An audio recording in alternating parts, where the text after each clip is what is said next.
Hey, I'm Marcus. And I'm Nick. We are Working Class Nerds. Cue the intro.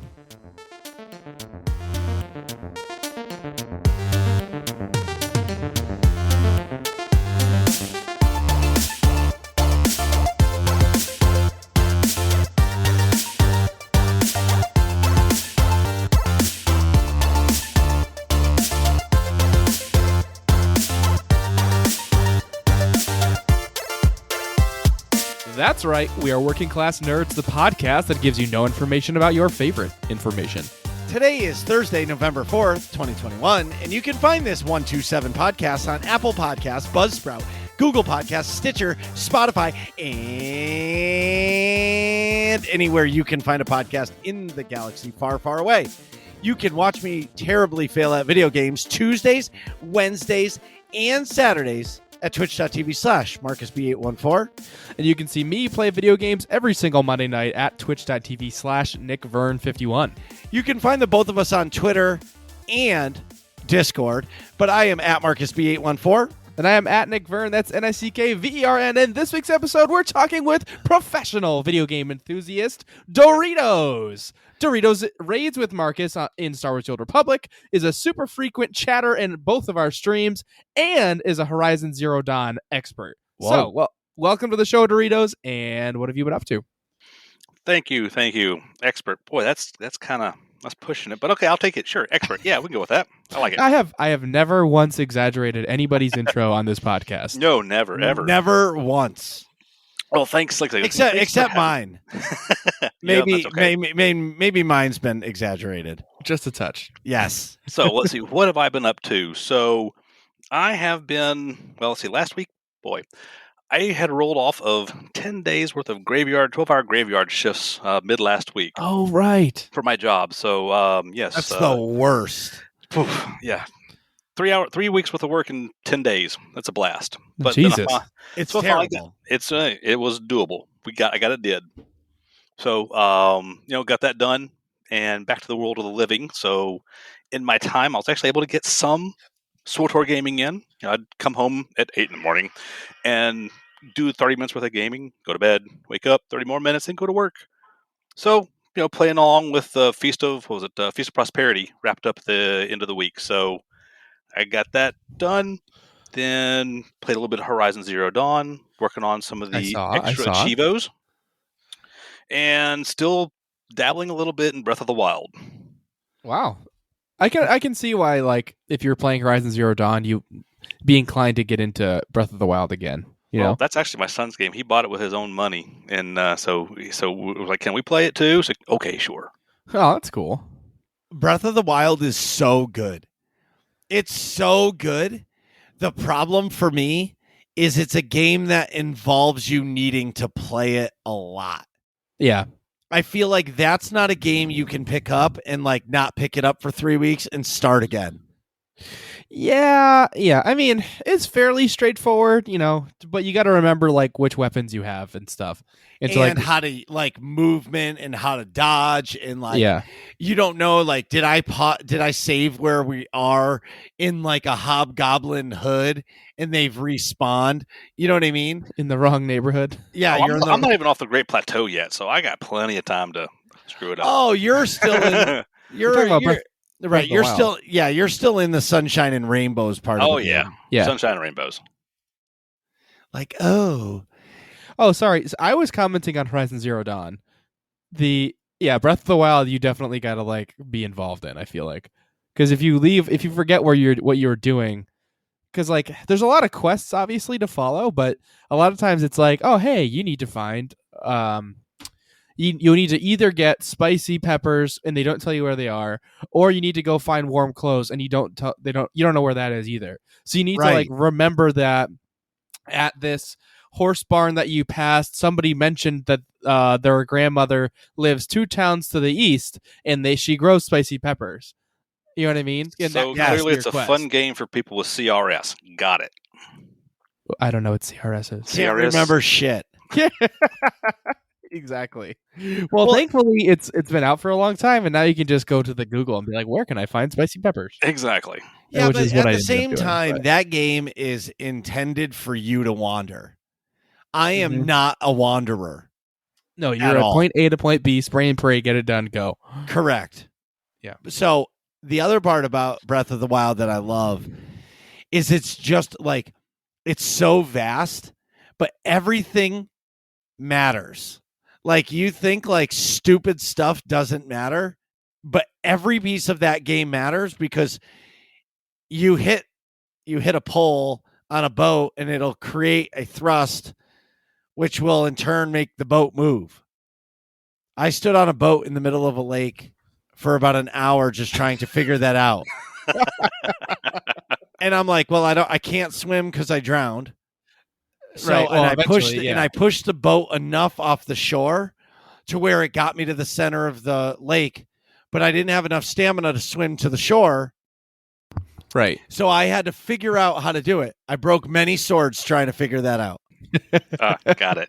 But, it's Oh my also a big, Breath of the Wild to me is a huge like tip my cap to Nintendo. Yeah. Nintendo are fucking is like they can be as bougie as they want and some of their like practices I don't believe in, but at the end of the day they're innovators. Yeah.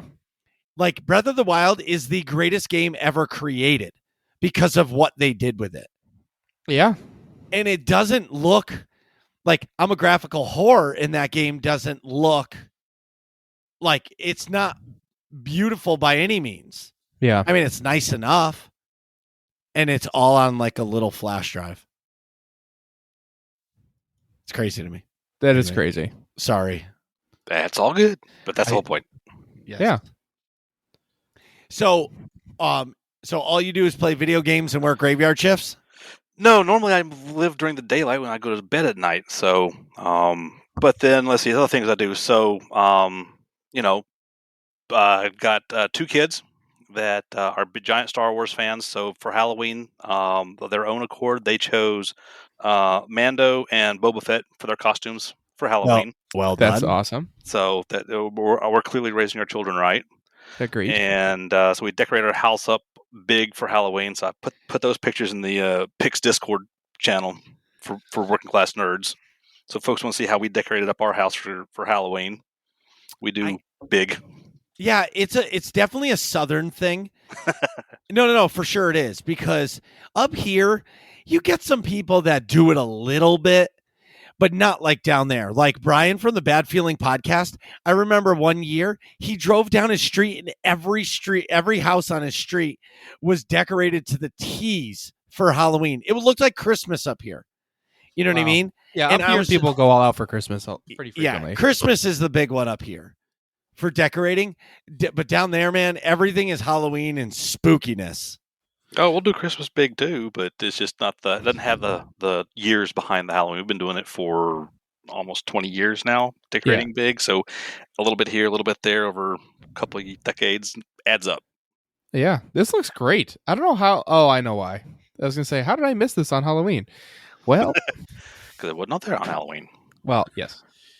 Then let's see. Also, like camping with my Snorlax chubs, and then free climbing in what spare time I have with Desmond Miles.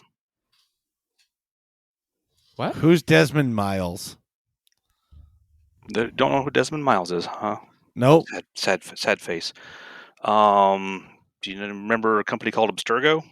No. Yes, I just googled it. That's free climbing with Desmond Miles. That's the okay. Remember in Assassin's Creed, you'd play as like Altair or crap. What's the Italian guy's name? Ezio Auditore. Ezio Auditore. Yes, thank you, Ezio. Well, when you like flash forward to modern day and you're the modern day guy remembering your past ancestors who were assassins, that character was Desmond Miles. Oh. That was a complicated nerd joke. But wait a minute. Do you actually go camping with your Snorlax named Chubbs? Are you playing Pokemon Go or are you just seeing it for paying attention again? Just if you're paying attention again. I appreciate both of those. But no, unfortunately, I do not have a Snorlax. That'd be cool.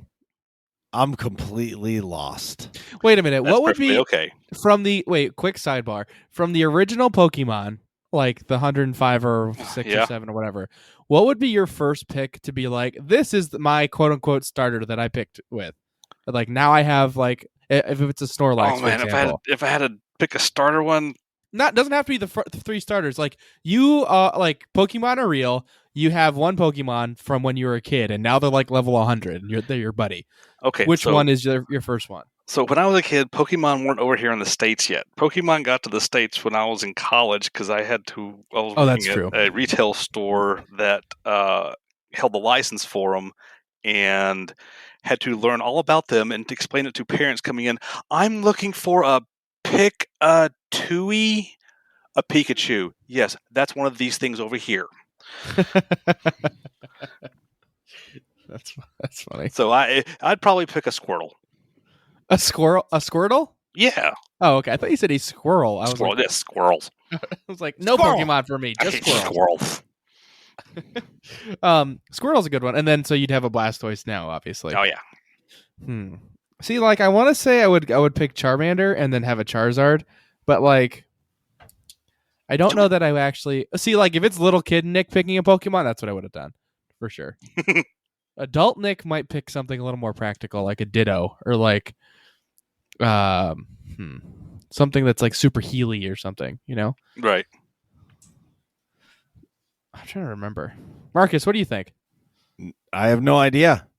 You remember the first 100, but you played Pokemon Sword and Shield or something, didn't you, for a while? Yes. You grinded in like the starting area until you were like level 80. And you're like, No, dude, I I'm beat- gonna crush the first gym Yeah, leader. no, I beat Pokemon Sword. Oh, okay. I absolutely destroyed that game because yeah. I leveled for like 3 weeks in the not the opening area, the second area where they were like level 5 and I just kept killing everything in sight. Yeah. And then for the first like 3/4 of the game I just mowed everybody over. Yep.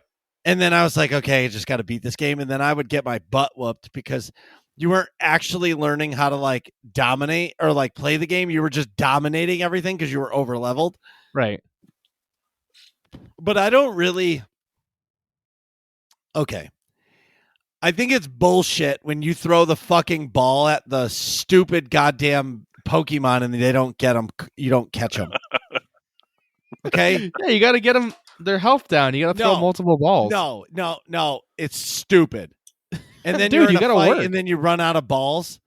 Do you know what it's like to run out of balls in the middle of a fight? Yes. Like, it's awful. Yeah. It's like buy my more. balls were drained. Suck I less. hate it when that happens. Yes. Well, One.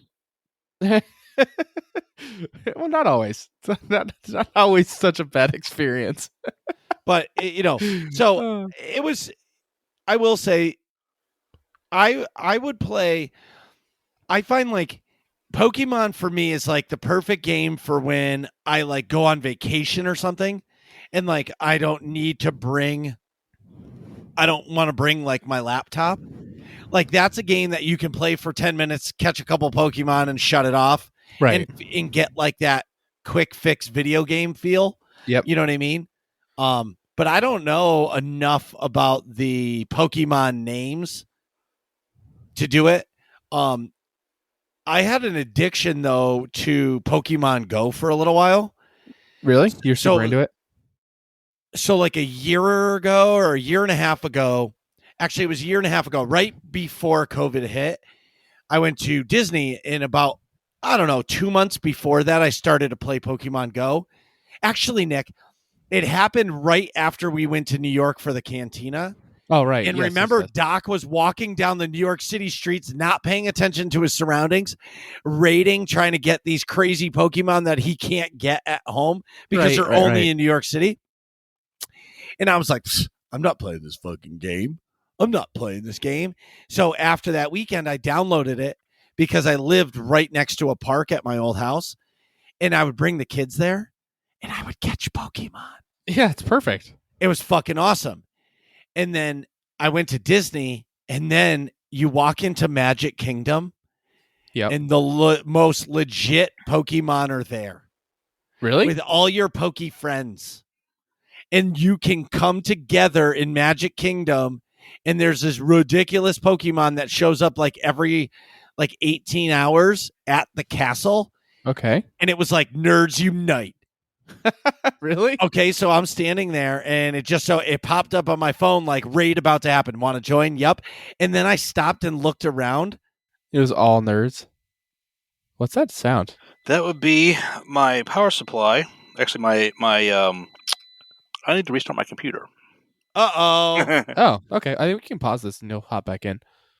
All right. So what I was saying is, now that we're back, I was at Disney, and Yep. they like this super boss, and I looked up from my phone, and there was a bunch of nerds, all ages, from Yeah. little kids to fucking old men, all standing there trying to catch this boss. And I was like, this is fucking fantastic. But it got to a point where I was like focusing more on catching Pokemon than I was enjoying myself at Disney. And I'm like, all right, I'm done. Yeah.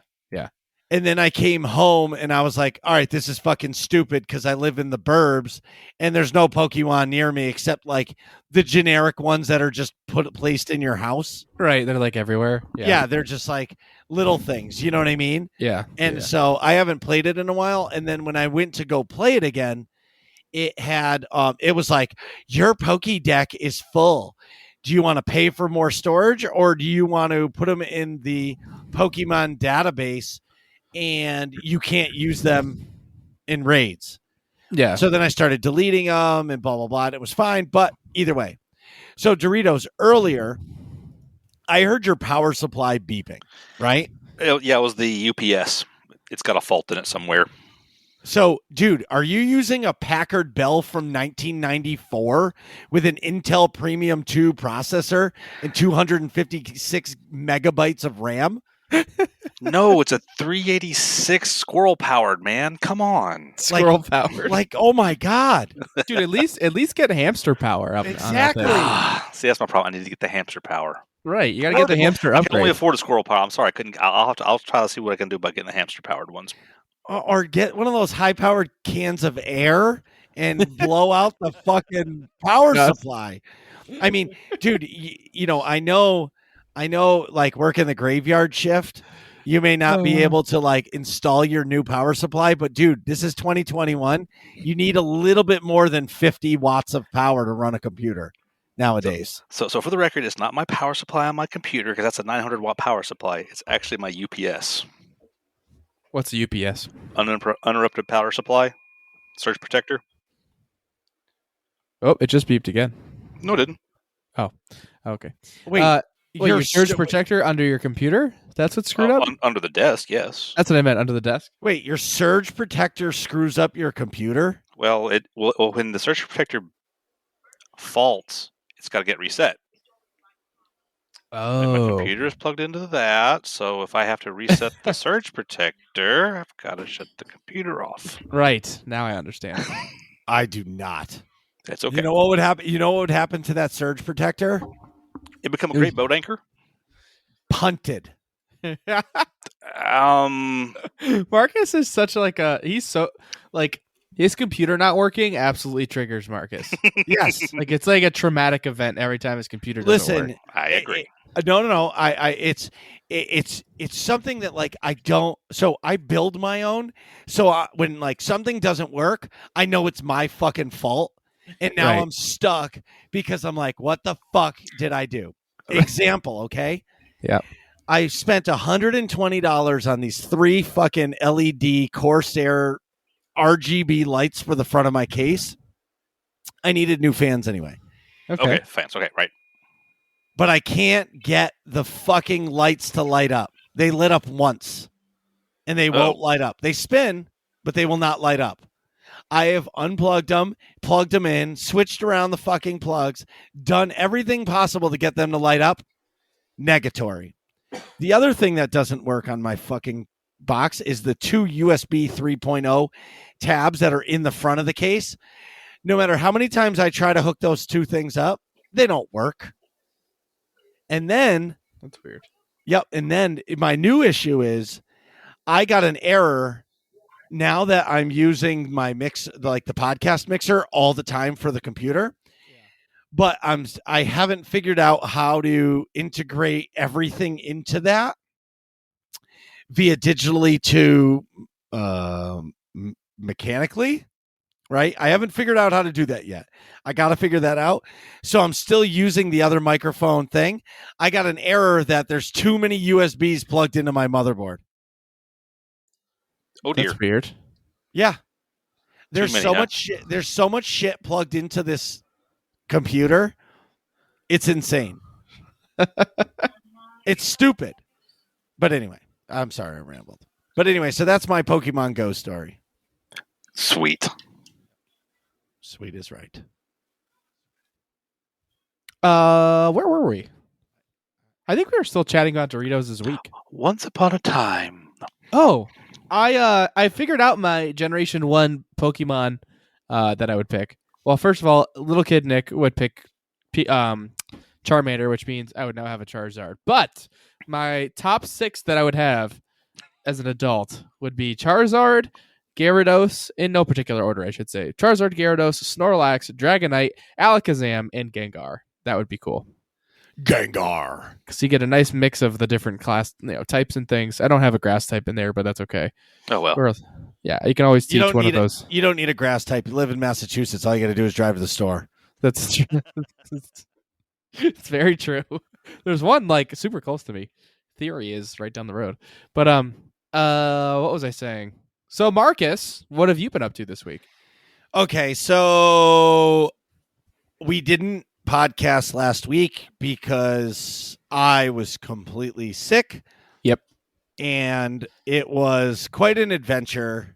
It was interesting not streaming for a week. It was interesting not leaving my bed for like 5 days or 6 days. Yep. It was interesting having the world be taken away from me.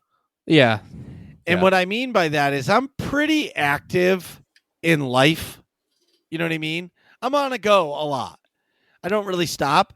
And to take actual, be completely halted and just be in bed and, doing nothing. Yeah. Was very eye-opening for me. And I appreciate fucking life like you wouldn't believe now. But I can imagine. I got duped, but it was actually a pretty good purchase. So Okay. I'm laying in bed. I really want to play video games, but I can't. I'm not going to put a laptop on my lap. I'm not going to bring the PlayStation that Nick let me borrow up to my bedroom to plug it into the TV. Just not going to happen. Well, I mean, you definitely should have done that because that's what I did. But yeah, but you had a sweet chair in your old parents' bedroom. So I don't have that in my bedroom. And I don't like sitting against the headboard playing video games cuz I like to sit on the edge of the thing. Yeah. On the edge of the seat where you Anyway, I was fucked. So I didn't do it. So I'm on Instagram and that Backbone controller kept popping up in my feed. Of course. So I was like, fuck it, I'm buying it. So it was $100. A lot of money. Well, yeah, $100. Okay. $100. But it comes with a month of Xbox Game Pass Ultimate. So you plug your phone into it. It has the phone charger, so you plug it in. Dude, I streamed Destiny 2, Minecraft Dungeons, which is like Diablo but Minecraft. And what was the other game? God damn it. It was a car racing game. Dirt. Sorry. Yep. The Dirt series. And it's an Xbox controller layout because obviously Xbox Game Pass. Dude, it's fucking awesome. When I go somewhere now, I'm just going to bring my phone in that controller and that I can play any game that's on Xbox Game Pass. It's fucking fantastic. Well, that's and cool. now that I'm paying for Xbox Game Pass, I can actually use it on my computer as well. So if there's a game I want to try, but I don't want to buy and it's on Game Pass, I can just stream it. I will say playing Destiny via bandwidth only, running the game via bandwidth, not downloaded, your connection needs to be pretty good. Yeah. It definitely glitched a little bit, like stuttered before I could shoot, but it was really fun. So that was me being really sick. I'm happy to be back. I'm happy to be a human being again because I was just sick as fuck. In the process of all this, I wasn't even streaming, and I went into Kyrie. Ooh, excuse me. That was a G Fuel burp. I went into Chimeri's stream, and he starts talking to me, and then somebody from his chat, Emery's Gaming, was like, Marcus, you're at 995 followers. And I was like, sweet, cool. I'll be streaming on Saturday, which was like a day away or 2 days away. Yeah. Or maybe, no, it was Monday. It was Monday that this happened. But Chimeri went fucking ape shit, and he tweeted, and everybody went into every Discord and was like, this man is almost Marcus. Huh? Yeah, go follow Marcus, basically. Yeah, exactly. So by the end of the night, I was at like 1,006 followers. So we hit 1K.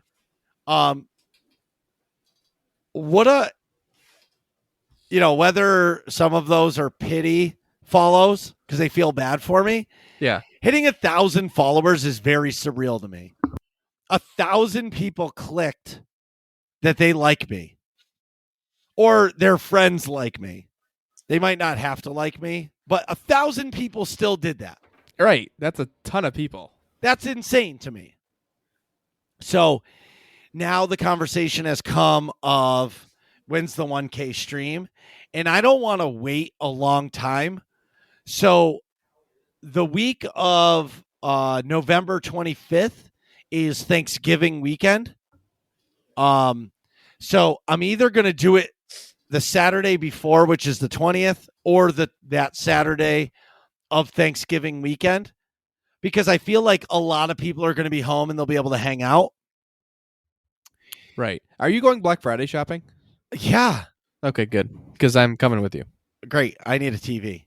Yeah, you do. Storm Norman does not anymore. Oh, I want to talk about that. Yes, for sure. So I want to get an 80-inch TV. Wow. Not 86? No, I can't fit it. I measured it. I actually tried to see if the 100-inch would fit, and it wouldn't. Anyway, so I'm planning out the 12-hour stream. Wait a minute. They make a 100-inch TV? Yeah. Yeah. But it's like $7,000, Nick. Yeah, and I feel like 4K, like the 8. I'll talk about the 86, but I feel like that's too big. Anyway, so I'm going Black Friday shopping no matter what.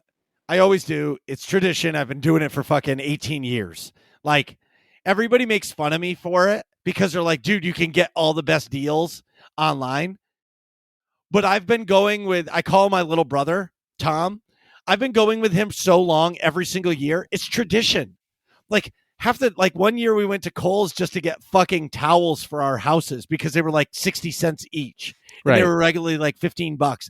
I bought a plate bowl and silverware set that was regularly like $700. I got for $99. Like, I don't give a fuck. I have no shame. If there's a deal, I'm getting it. Yeah, right? It's more to go in its tradition than actually like right. And the nice part is for the most part now, like back when we first started going, that's when flat screens were like the thing. Like now, like everybody has a TV, right? Yeah. It's like when that Blizzard guy was like, "Oh, don't you all have phones?" Like, yes, we do. So like, but back then, dude, like you had to be the first person in line because the 55-inch TV that was normally like $1,500 was like Black Friday sale for $200, and there was only 5 of them in the store, and you needed all 5 of them for whoever was coming with you. Right. So like you legit went into the store and smashed skulls to get those TVs. And now everybody listening to this is like, you see those videos of like people trampling people. We figured it out. Okay. So I'm a big dude. I would be the first person in and I would hold my elbows out and I would just truck it like a lineman in football. Right. And the other guys would be behind me and they would like maneuver around the people and get what we came there to get. Or it That's was like great. the year that the Xbox Ones and the PlayStation 4s came out, and it was insane. Oh Like yeah. people were like ripping that shit out of hands. We had 3 of them in our cart because we understand the Black Friday game. Yeah. You know what I mean? And I'm Yeah. not afraid to get fucking physical. Okay? So Straight up fisticuffs. yeah, like in this year, so the word on the street is Best Buy, Walmart, and GameStop will all have Xbox Series X's and PlayStation 5s. Ooh. If that's the case, yeah. skulls will be smashed this year. That'll make people go crazy. No, crazy. Yeah. So now they're saying that now because they're afraid, all right, now they're afraid that they may not put them in stores. They may give you a ticket in the store so you can sign in online to purchase the with the code. Right. And it's like a one-time use code. And I'm like, well, what if you type it in wrong or somebody's over your shoulder and they take a picture of the ticket? I don't know. It just sounds like a recipe for destruction. And I think people need to stop being pussies. Black Friday is meant to be fucking balls to the wall. Get your Chaos. shit going. Yeah, chaos. It's not meant to be, excuse me, sir, you pushed me out of the way. Bro, if that's how you feel, the store's actually open at 10 a.m. with the rest of the grandmas. Come then. But if you're there at 3 a.m. when those doors open or 2 a.m., Yeah, you sign up for the chaos. you're signing up for the chaos. Get involved or stop being a pussy and sit in your car and smoke your cigarettes and wait for us to come out with the shit we win. We At this win. point, you should totally get a GoPro and just start recording it and have a collection of GoPros of No, your I don't Black want Friday anybody. fun. Listen, I don't want anybody to see what the shit we pull. Okay, and I'm not kidding when I say this. Black Friday is my favorite, other than Christmas morning. Like Black Friday is my favorite holiday. That's when like I don't care. I'm 38 years old, but when I'm in fucking line and that door opens, I'm an 8-year-old kid. Get the fuck out of my way. I'm going to do what it takes to win. Yeah. You know what I'm saying? Yeah, I get it. Like winning is everything on Black Friday. And when you walk out the store and the store's been open 7 minutes and you've already won the day and you're looking at all these people walking in going, fuck, he's already got it. You're like, suck less, pals. We're out of here. Yeah, it makes you feel really, really like winning. Like especially when like the line isn't even done and you already checked out and you're leaving. Yep. See you later. Peace out, bitches. You're like, yeah, I mean, you're frequently like in the top 5 in line. Like I've been with you at least 2 or 3 times where we were top 5. Oh yeah, you have to be. And dude, and know what my favorite part of Black Friday is? What? You're in line so early. Have you ever stayed up like all night, but not for work? Yeah. Oh yeah, camping out for football tickets when I was in school. Okay, Absolutely. exactly. Yeah. You know that crackhead feeling that like when it gets to a certain time of the morning Oh yeah. and like the sun's starting to come up and you're like, ugh. Yeah, you're almost and like drunk kind of. Yeah, Yes. because you've been up too long. Yes. Yeah. That feeling mixed with an extra large Dunkin' Donuts coffee because Starbucks is too bougie. They're closed. And Dunkin' Donuts is open up 24 hours. And you get their like day old hot coffee that has the soot at the bottom, but you drink the whole fucking 24-ounce hot coffee and you're walking out of the store with your winnings and your stomach is torn up and you feel like a crackhead and you're like, yeah, I fucking won. That's the feeling, baby. That's Black Friday. Let's go. Yeah, that's Black Friday. And when you get to bring people, like my favorite is my little brother always brought whatever girl he was dating. Yeah. Now he's been dating this awesome girl Gabby for a while now. Yeah. But he used to like bring other people and like after they're standing in line for like 2 hours, they're like, my toes are cold. Right. My arms are cold. And you're like, go sit in the car, bro. And we just muscle. Right. But let me tell you, there's been some shitty weather we've stood in before. Like straight up like sleet storms, fucking rain. I think I missed 1 year because I was sick and it was fucking pouring rain. Like pouring rain. Yeah, that's the worst. And then cold rain is terrible. Yes, and then Nick came 1 year and Nick got on the news. I did. But somebody was screaming in the background, like fuck her right in the pussy, and Oh, he yeah. couldn't even keep a straight line, and he didn't make it on the news. Yeah, like they recorded an interview with me, but I think I don't remember. Somebody in our group was saying it was like the year that the guy did that. They said like Yes. "fuck her right in the pussy" or something like Yes. that. Yeah, whatever stupidity that was. Right. And somebody kept saying it, like he said it loud the first time, and then like the anchor that was interviewing me was like, "All right, really?" And then like he said it again quieter in the audio, and you could definitely hear it. So they couldn't use my interview, but like you could see us in the wide angle shots. But my interview did not get picked. Right. That's funny. Yep. So, needless to say, Black fucking Friday is coming, and I can't Yes. wait for it. I can't wait. So, as you guys know, I took a step back from raiding for a couple weeks. Yeah. And I came back this week, and we did hard mode Ravagers, which I'll tell you what, I progged this shit for months. Like 2 months, and like the team couldn't do it. And the team that we had just mowed it over. Like full freight train, like no lube. It just got destroyed. And so we cleared it. Like the first pull? Yeah, well, no, the first night we cleared the whole op. Now, Wow. I've been working on this op for months on a prior team that has been disbanded. Yeah. Yeah. And it's such a it's such an experience to know that when you have the correct group of people that get it, or that you work together, like I believe like in any team, like you can have the best players on the team, but if there's no like camaraderie or like, what am I trying to say here? Like teamwork. No, that's not what I'm trying to say. How do I say this? Like you don't have, cohesiveness. What am I trying to say here? God damn it. Cohesion? Like Like- you're like- not working together Like properly? teamwork. Like if your team isn't working together, you can have the best players in the world that are playing together, but it's not going to work, right? Right. So the squad we had all worked together. Like it was as smooth could be, right? After we worked through a couple kinks, but that's like anything else, right?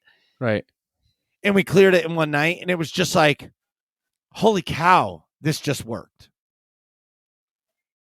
But That's got to be such a cool feeling. it is a cool feeling. It did. It felt really good. Yeah. Oh yeah, Like- Doritos was there. Well, obviously hope it so. was there. Yeah.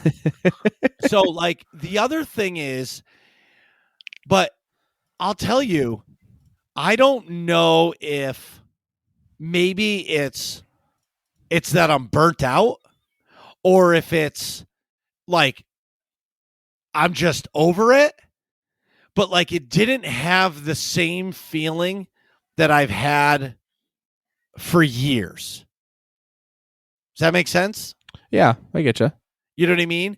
Like I love rating, but it's almost like, and this is probably completely in my head, but I think if I'm going to continue to raid, I don't think I can stream that content. Okay. Because you're not like enthusiastic about it anymore, you know? Well, let me explain.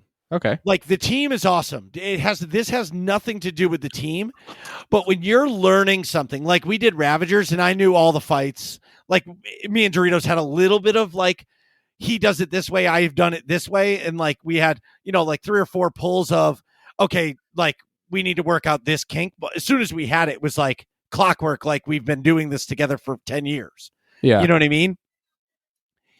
But when we got to the final fight, which I knew nothing about, and it's a really easy fight, right?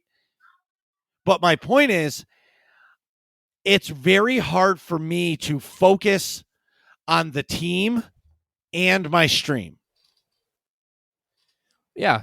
You know what I mean? Yeah, you had that problem from the get-go, you know? It's tough to do that. It's correct. And it's super frustrating for me because like you want to learn the fights and be balanced at it, but it's almost like if I'm raiding, I need to like,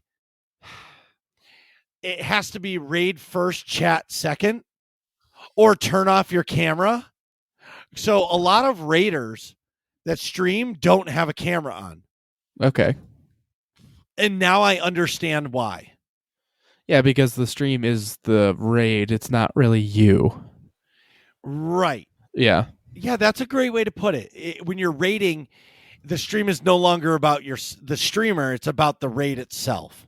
Right. Right. That's the performance of the game. Correct. Which, like, I feel like that's not really your style, you know? No, it's not my style at all. Yeah. So I have a really tough decision to make because I really love raiding, but I'm not going to be able to do it. Like, my decision is made. Like, doing a story mode raid or like maybe even like a hard mode, because I know the fights, I could stream it. But I definitely can tell you that there's not a chance that I'll be able to stream a Nightmare raid until I know the raid. Yeah. Like, I can't. Is this making sense? Yeah, it's a fair assessment. Yeah. Yeah, 100%. Until you have your comfort level of knowing what mechanics come at what point, what your responses are, you can't focus on what your stream's doing and make sure you do the right thing in the game. That's correct. That's a great way to put it. Mm-hmm. But now, which leaves me in my next issue. So, do you move your stream nights so you can continue to raid? Or do you not raid because of streaming? And it's a really, really, really hard choice. Like, if the team was like, oh, we're going to do hard mode Gods from the Machine, I could stream that and do it because I know that raid perfectly, but there's no way I could do Nightmare, Scum, and Villainy and not knowing a thing other than watching a couple videos and be okay, because when you wipe, you have to learn from your mistake and you need to be able to communicate with your team, and it's really tough. Like, I'm in a really weird pickle. Then mix in Destiny 2, which I'm going to tell you guys, I love that game. Yeah. It's an Like, awesome game. You guys, so Rube asked me, shout out to Rube. He asked me what was I binging while I was sick. For the first couple of days I was so sick, I wasn't watching anything but Instagram Reels. Like, literally, I would watch Instagram Reels for 20 minutes and sleep for 6 hours. Which then I'd wake up and, yeah, that's all I could do. It's just TikTok. Yeah, but it's not as good. Right. Like it's like it's whatever's good on TikTok, somebody reposts it to Reels. Yeah, but it's not even that good. It's like day old Chinese food.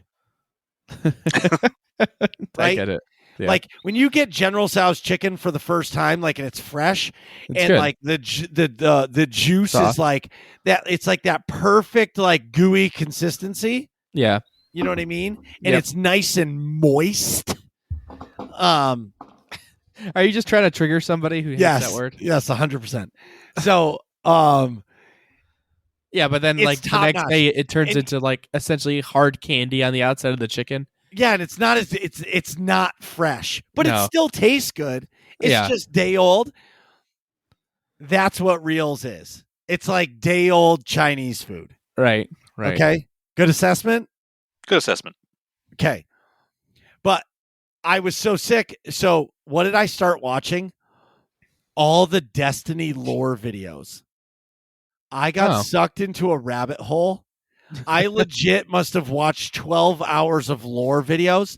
Like, I understand where the darkness came from, the light came from, how Destiny's lore started. Like, I watched hours of this content. That's crazy. Okay. And last thing. Well, before one more thing. Fuck. I like to talk. Well, I haven't been here in 2 weeks. The other thing is, Dude, yeah, it's a podcast. You're supposed All right. to talk. well, I know, but it's, I just, well, No, it doesn't that's just a matter. sign. Marcus, suck less and just talk. So The other thing is, I have found, okay, so if you go to Apple Music, if you have an iPhone, which you probably should because Android sucks, and I've been completely addicted. Okay, so the album is called Blizzard Snowstorm Sounds for Sleep. Okay, I loop these first 3 tracks, and it's a fucking blizzard noise. Like you can hear the wind cranking through the windows, and like it sounds like it's a blizzard. I never realized how much that helps me sleep. So basically, you need a white noise generator. Yeah. Well, yes, but so like my kids have sound machines, and my wife set them to like rain, but like the rain doesn't make me sleep. It makes me have to pee. Okay. You know what I mean? Like when I wake up in the middle of the night, I'm like, oh shit, I gotta pee. Yeah. Right? But I'm in love with this fucking blizzard thing. Anyway, something about it. Okay, last thing. God of War is coming to the PC. Did you guys see that? Yeah, I talked about it on here, I think. Didn't I? No. I didn't? Well, okay, you should clarify. God of War PS4 from 2018 is coming to the PC. Not God of War, not like the new God of Wars are coming to the PC. You know what I mean? Yes. Did you play that, Doritos? I have not yet. So basically, it sounds like Sony's starting to pour over some of their IPs to PC now, knowing that market's available. Well, they're realizing that there's money to be made. Oh yeah, like Horizon Zero Dawn. I couldn't have Nick play fucking Fallout New Vegas anymore, so I paid full price. But I paid $50 fucking for that game. Like that game is fucking 5 years old, and I paid $50 for it. You know what I mean? know. So like Sony's realizing that we can release our old games, upgrade the graphics quality to it, and sell it at full market value, where the PS4 version they can only sell for $20 now. Right. So they're tapping a new market that has never been tapped before. It's untapped. Doritos, you should absolutely play God of War if you liked Horizon Zero Dawn. I've watched some of the gameplay of the various iterations of God of War. It looks great. No, this one in particular is much more open world. It is open world completely. No loading screens. Yes. Well, I mean, there's some segments that are linear. Like if you go to the different realms, like it's in the dungeons, basically they're pretty linear. Well, that's a dungeon. Yeah, but like largely the base world of Midgard is open world, which is wicked cool. I just think it's cool because it's one of those games where it's almost like the planets in what the hell is it called? I keep wanting to say Force Awakens. That's not it. The Star Wars game with the red-haired character. That's new. Cal Kestis? Yeah. What game is that? Fallen Order. Fallen Order, thank you. I had the F word, but in Fallen Order, like if you go to a planet but you don't have the right force abilities, you can't like access the whole planet yet.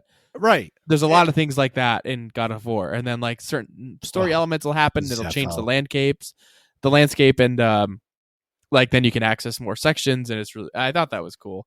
Right. Seeing like, oh, there's a thing up there that I can't get yet, but I know I'm going to be able to at some point, and then some stuff happens, and you're like, oh, now there's a rope here, or whatever. You know? Right. Like the thing for me with Fallen Order, which I loved, is I feel like I wish there was more.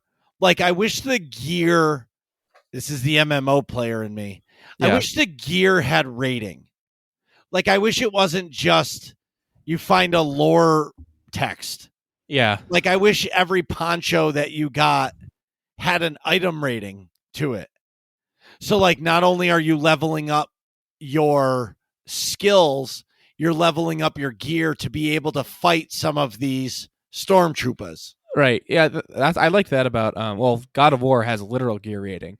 Like, right. Exactly. Yeah. Show you all kinds of numbers and stuff, but and Horizon Zero Dawn does too with the modifications. You can get bows that like do a little bit more damage, but most of the upgrades come from the mods you get for them. And then same thing with your armor. It's mostly mod stuff, which is cool because you can customize each thing. But what's sweet about the God of War coming out is they're upgrading it to native 4K, and they're going to have the DLSS NVIDIA stuff in it.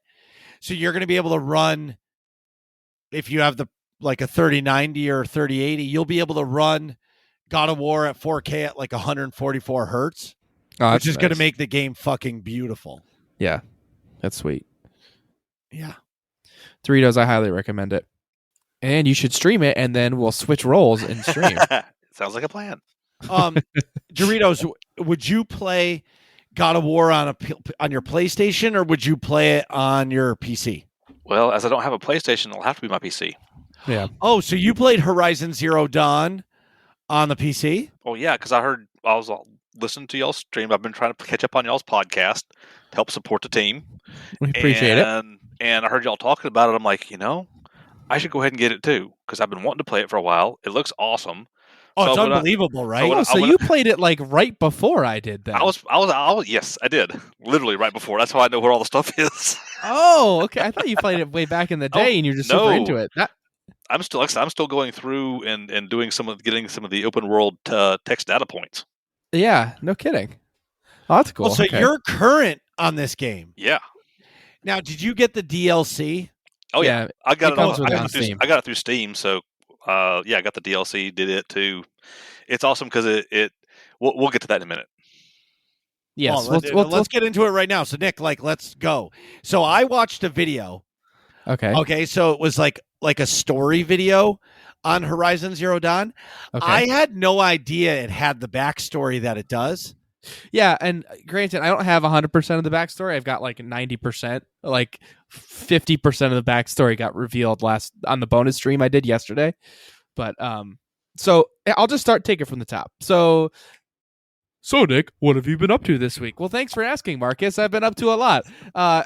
You really, you know what's so funny is he is so Ron Burgundy. I have to stick to the script. Like he can't just fucking take the segue of me talking about Horizon Zero Dawn and run with it. He has to stop and read his notes line by line in order to get to where Horizon Zero Dawn. So everybody strap in.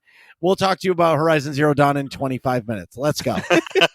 No, let's see. So I reorder the things this way? No. Yes, exactly. So, no, I mean, my first thing is stream anyways, which is Horizon Zero Dawn. But yeah, I'm over leveled again, which is sweet because I did like all of the side quests I possibly could, which led me to. So I finished all the side quests that I had like discovered because I've been playing the side quests like off stream and saving all the story content for on stream because folks are watching, they want to see what happens in the story, and the side quests aren't necessarily as important. So I ran into this issue where I'm like, I really wanted to play yesterday, but I didn't. The only thing I had left was story stuff, either the main story of the base game or the story for the DLC, and I played like. I basically unlocked the area for the DLC, and I got to like the first village, and I'm like, I should save this for stream. People are going to want to see this. This is cool. But then I'm like, okay, well, the only thing I have really left besides like the hunting challenges, because I didn't want to just grind through that, was the actual story. And I'm like, I'm pretty sure I'm about to figure out what happens or like what Project Zero Dawn is. And I'm like, and I obviously want that to be recorded. I don't want to find that out not on stream, and I'm glad I did because it's pretty epic. But so I did a bonus stream yesterday, and you can watch the video on demand if you want. And I know Doritos specifically was like, I can't wait till you find this part. So I messaged him on Discord and said, hey, check out the VOD if you want, because I know this is cool. And it was cool.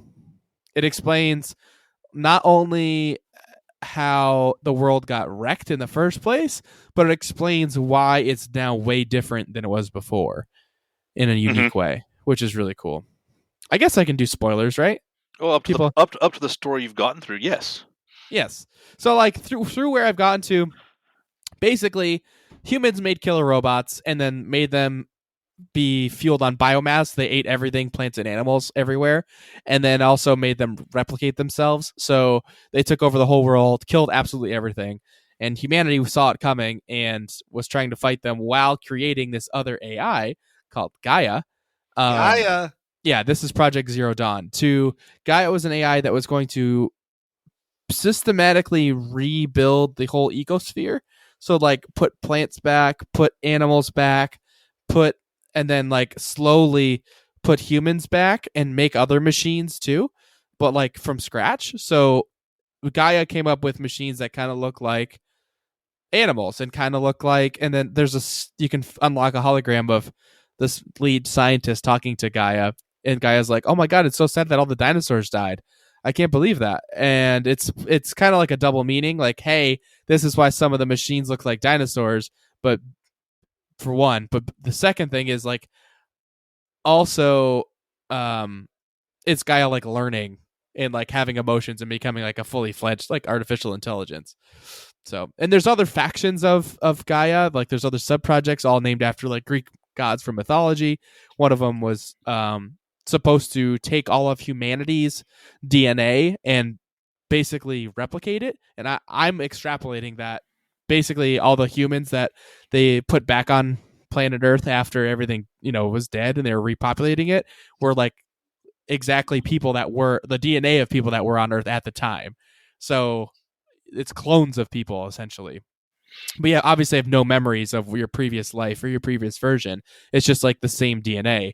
And I'm pretty sure the main character is a clone or has the same DNA of the chief scientist lady, Elizabeth. You're pretty sure, considering the way you get into all this stuff is through the DNA scan? Yeah, it scans your DNA and goes, DNA match, welcome, Dr. Sobek, or whatever the name is. So I'm like, I don't know how the main character doesn't realize that, but because your character sees, oh yeah, hey, all the DNA from all the people that like we're putting back on Earth is the same DNA, is like, copied. But then she's like, well, I must have a real human mother. Okay, whatever. I'm pretty sure the next story beat is going to be like, I'm going into the place where she was from that she couldn't get into. So there was a catastrophic event. Yeah, robots ate the whole Earth, plants and all, and then like Earth was literally just rock, right, no atmosphere, no nothing. So that's what Gaia was for. It's a terraforming system, and they built it based off the whole Greek mythology ethos for rebirth, nature, all that part of the Greek mythology, and that's where all the sub projects were that fed up into the master AI called Gaia. Right. So like there's one sub project, for example, was Hephaestus, and that was like all about designing new robots for Gaia to make to put on the Earth to help do stuff. Because Hephaestus was like the Greek god of like the forge and like metal crafting. Another one was Apollo, and Apollo, I think, had something. Apollo in Greek, it doesn't quite fit, but basically the Apollo project was taking all the knowledge from humanity, like, in that past that was like super developed and advanced, and transferring that through these learning systems to the new humans that come up. And obviously that got screwed up because all the humans in Horizon Zero Dawn are like tribal and don't have that knowledge. So that got lost. That got screwed up somehow. There's another one that's like a protagonist of the game called Hades. And Hades is supposed to be, Gaia could activate Hades if Gaia thought that she screwed up and like the world wasn't getting built properly, so that like if the atmosphere had like all CO2 with no oxygen, they didn't like put a bunch of animals out there and now they all died for no reason, They could like reset. They could reset everything. Robot dogs. No, like real dogs too. Yeah. There's like pigs and turkeys and squirrels and stuff in the game. Squirrel. Foxes. Rabbit. Yeah. But it's pretty awesome. That's cool. And I want to see where it goes from there. I am really excited for when the Elder Scrolls 6 comes out, because I don't know how you're going to be able to stream that game. Why not? Because you're going to be playing that game 7 days a week. Yeah, that's true. I hadn't thought of that. Make a stream launch. There you go. Stream launch? What do you mean? When the game comes out, you start streaming, and it ends whenever you go to sleep. That is a good point. Well, no, for sure. Like a launch day stream of it, for sure. Like I would see him doing that. Oh, yeah. The other thing, too, is, Nick, is I think as you play these games, like you're going to have to decide that, like, I'm either going to play this off stream or, and it is what it is, or you're going to just have to suck it up that when you play it, you're going to stream it. Right. And like, or I could just stream at weird hours all the time and just be constantly streaming. Well, the other thing is, honestly, like, there's not, like, as much as I'm a component of have your camera on if you're streaming, but if it's a bonus stream and like it's not your actual stream day, and you're like, look, I just want to play this and I want it recorded so people can see what I'm doing in game. Yeah. I don't think there's anything wrong with you turning off your webcam. Yeah, and maybe putting like a little word on like bonus stream. I didn't brush my teeth, but I want you to be able to watch this. You know what I mean? Right. Or something silly. Yeah. And so that you don't feel like you have to be in front of the camera to play it.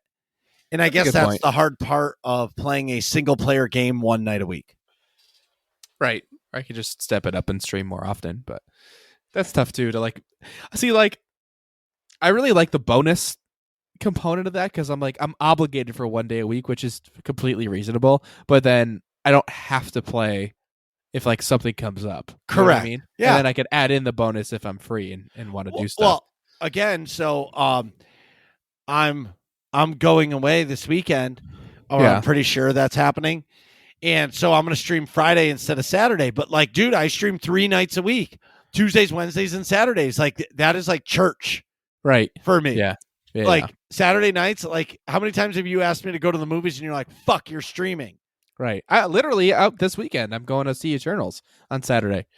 And then I'm watching the UFC event after on the 86 inches of awesome. See, I'm going to see the Eternals Friday night. Okay. Because that's when I can go. Yeah. I mean, I would go Friday night.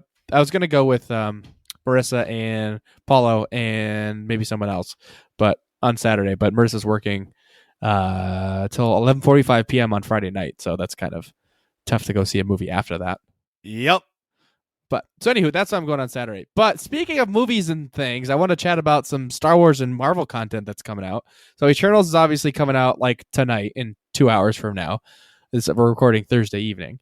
Is it really hard for you guys to get into a movie with Angelina Jolie trying to be a superhero? Yes. Yeah, Okay. that's going to be a sticking point. As long as it's not just me. No, and like if it was just her, I'd be really not into it. But since it's like a whole cast of other people, I can understand. As long as Like, they give all the others equal time and don't give her like 60% and everybody else 40%. Yeah, that makes sense. I agree completely, Doritos. Because Well, I can like suspend some disbelief if she's like part of the cast, but if she's like the character, it's like, ugh, I don't see you as a superhero, you know? At all. Like at all. Yeah. Like I see her as Tomb Raider. and Dr. Jekyll and Miss Hyde. No, that wasn't it. Mr. and Mrs. Smith. Right, exactly. Like that's how I see Like her. a human slinging guns around. And Gia. I see her as Gia. Gia. Oh yeah. That was a funky movie. Or like that was back in the 90s, bro. I know. Or what was that movie? Not Tomb Raider. Oh, the assassin one, Wanted, where you curve the bullets. Oh, I didn't see that. That was stupid too, but it was an interesting premise to curve the bullets. But so we also got did you guys see the Morbius trailer? Yes. What are your thoughts? See, like I have a tough time with Jared Leto in a similar way that I do with Angelina Jolie, being like, ugh, because like he was Joker and he was this and he was that. It's like, I don't know. I have a tough time with him being like, all right, he's a character I can follow. Like he's one of those people where it's like, it's tough for me to go like, okay, this is a character. Like whenever Leonardo DiCaprio plays somebody, I never think of him as Leo. I always like, okay, this is a character. You know what I mean? Right. I think of him as like the racist Southern slave owner guy, or like the Wolf of Wall Street guy. Wolf of Wall Street guy, like the Titanic guy. Right. I don't see Leonardo DiCaprio. It's the character. You know what I mean? Whereas like when it's Jared Leto, it's like, oh, that's Jared Leto. You know what I mean? So for the Morbius trailer, I'm like, Jared Leto is a vampire. It's tough for me to like make that mental separation. So it's hard to like sit back and like evaluate what the actual product is going to be. Does that make sense? Yeah, because he's done such a variety of things. It's okay. You're now doing this. Okay, great. Yeah. Congratulations, you won the role, and now you're doing this. Yeah. I guess maybe it's just because I don't like his acting. I guess maybe that's the core issue. I believe that a new superhero movie should be a actor that nobody knows about. I feel like this is your opportunity to get it correct, because like Tom Holland is the best Spider-Man ever. My opinion. Yeah, agreed. You know what I mean? Changed my mind. Well, and in their defense, though, I feel like I didn't really know about Andrew Garfield or Tobey Maguire. Not as good. No. It wasn't as good. Tom Holland is Spider-Man. I agree, but it's not like the other two were like super well known before, is what I'm saying. Well, but that's my Tom point. Holland is the best. You're right. So like, but he was, he might have been in movies before. I didn't know who he was. But like, I feel like a new superhero Morbius, like make it somebody that is unknown. Like give somebody a shot. Yeah. To do that. Right. So like you don't look at the screen and see the Joker. Right. Like, you know that's what I mean? I see. Right, exactly. So like for me, I think what was intriguing to me was seeing that it's set in the same Spider-Verse as Spider-Man and Venom. Right. You know what I mean? So like I like that. I like that it's in New York City. I like that Spider-Man the movie is taking place some point after or during the time of the next Spider-Man movie. Right. And thanks to new rock stars because they point all that shit out. Exactly. Which is cool. But at the same time, like Here Comes Old Man. I don't know, I don't know if we need a Morbius movie. And maybe it's because I'm being an old man Marcus again that like this is definitely old man Marcus. Because like I like the new characters. I think you should. I like them expanding it. Like they're gonna miss on some. Some are gonna be cool, some are not. Look at the shows. Well, Loki and WandaVision were great. Captain America and the Winter Soldier was not a good show, but you hit on some, miss on others. Well, again, we're not going back to Winter Soldier and Captain America. Yeah, but like that one that just got the raw end of the stick because we were in a pandemic, and if we were in a pandemic, that show would have actually been pretty good. Yeah, because you would have definitely had heart for those people who were like super strong, taking the superhero serum. Right. You know what I mean? Yep. But the Morbius trailer, I saw a lot of like Blade in it. Exactly. Yeah. Like I felt like it was like, was this movie meant to be Blade and they just changed it to a new character? Yeah. Well, I mean, Morbius has a comic like this, but it's like a very similar character to Blade, I feel like. Well, when you're doing the vampire superhero thing, there's going to be lots of parallels anyway. But wasn't Morbius originally supposed to come out last year, and they held off because of the pandemic, and none of the movie theaters were open? So they held off till this year anyway. So this was supposed to be released last year. Right, in 2020. Excuse me, sometime. I don't know which was the original release date, but... And I'm really torn on this. So I watched Black Widow on a stream. Yeah, I watched it during my illness. Yeah, terrible. Dude, I know it was not good. Like it would if they did that movie after like Avengers 1, it would have been great.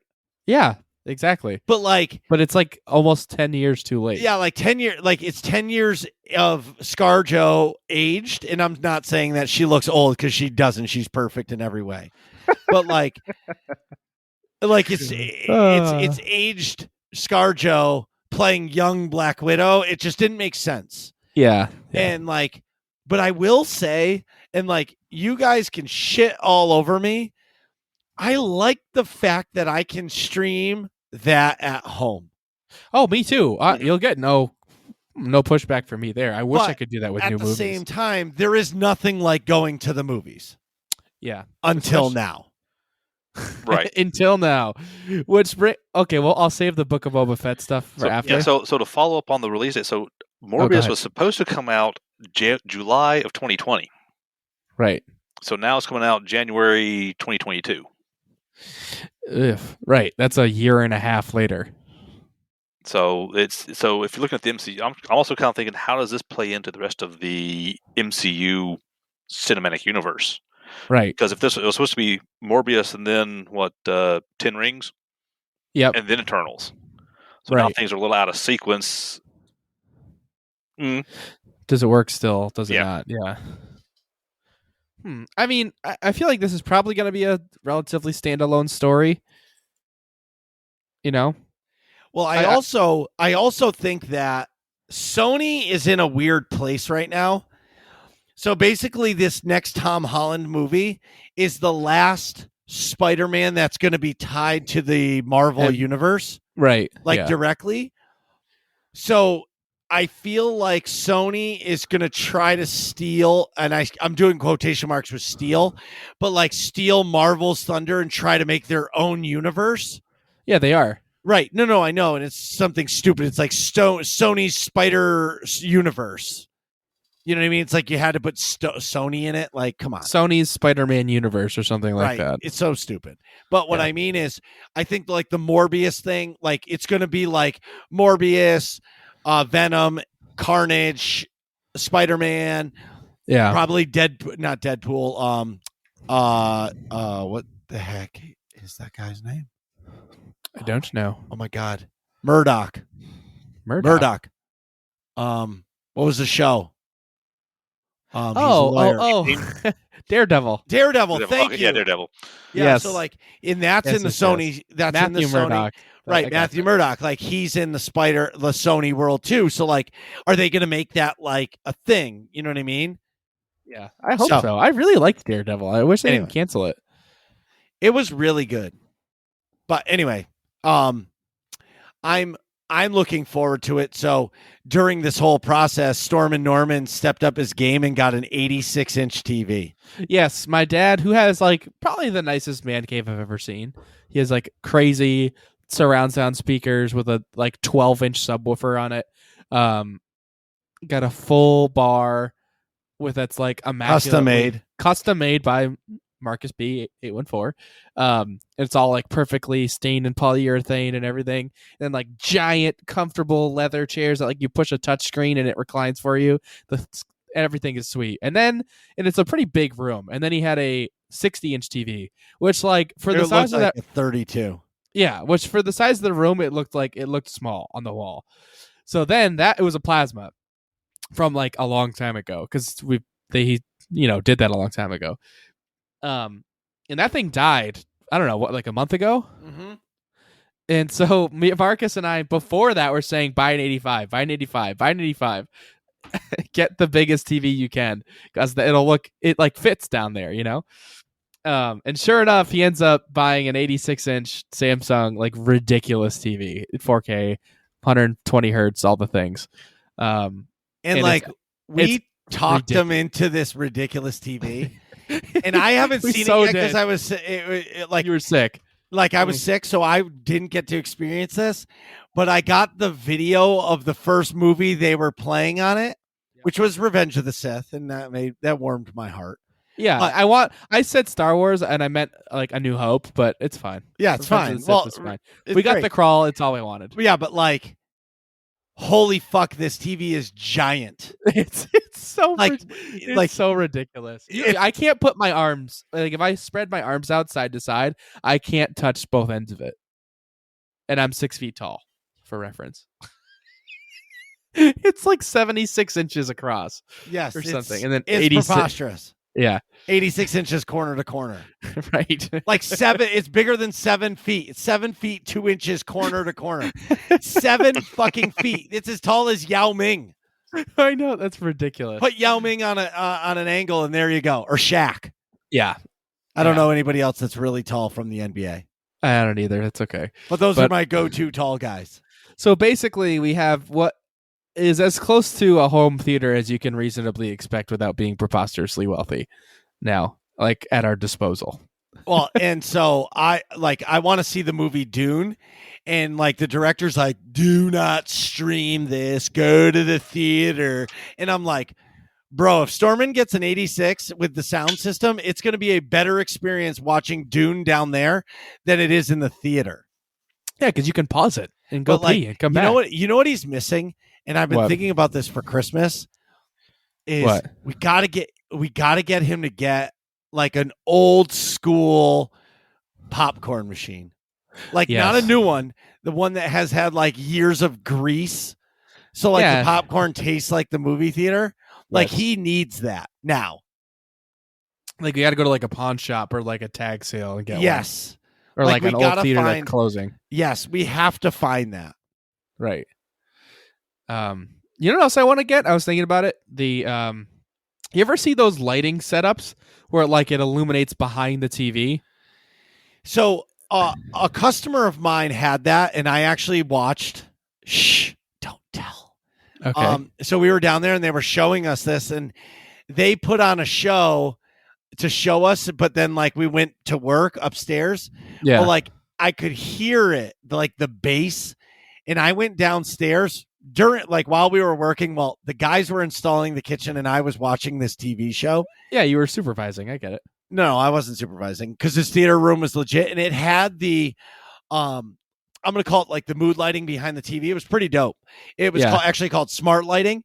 So like whenever like the background color was of the movie, it would illuminate that color. Yeah, but it would be all different colors, like, or it can change, right? Correct. You can have, like, blue on one side and orange on the other, or whatever. No, it was one solid color. So basically, see, this one that I was looking at, you can do. It'll have like the whole rainbow. Well, no. So this will have the whole rainbow, but whatever the background of the screen is. So if it's like a blue sky on the screen, it's all blue. No, I know. But the thing I'm looking at, like if it's a blue sky, it'd be blue at the top of the TV, and then say it's like green grass at the bottom, it'd be green at the bottom. No, I understand. I'm just saying that this wasn't like that. Oh, I see. I gotcha. But it was pretty cool. But me personally, like for me, I was just like, I would much rather have it be pitch black with just the screen, because I feel like the illumination would be nice, because like if you got to go take a leak, like that illumination will help you walk. But like, is it going to take away from the movie? I don't know.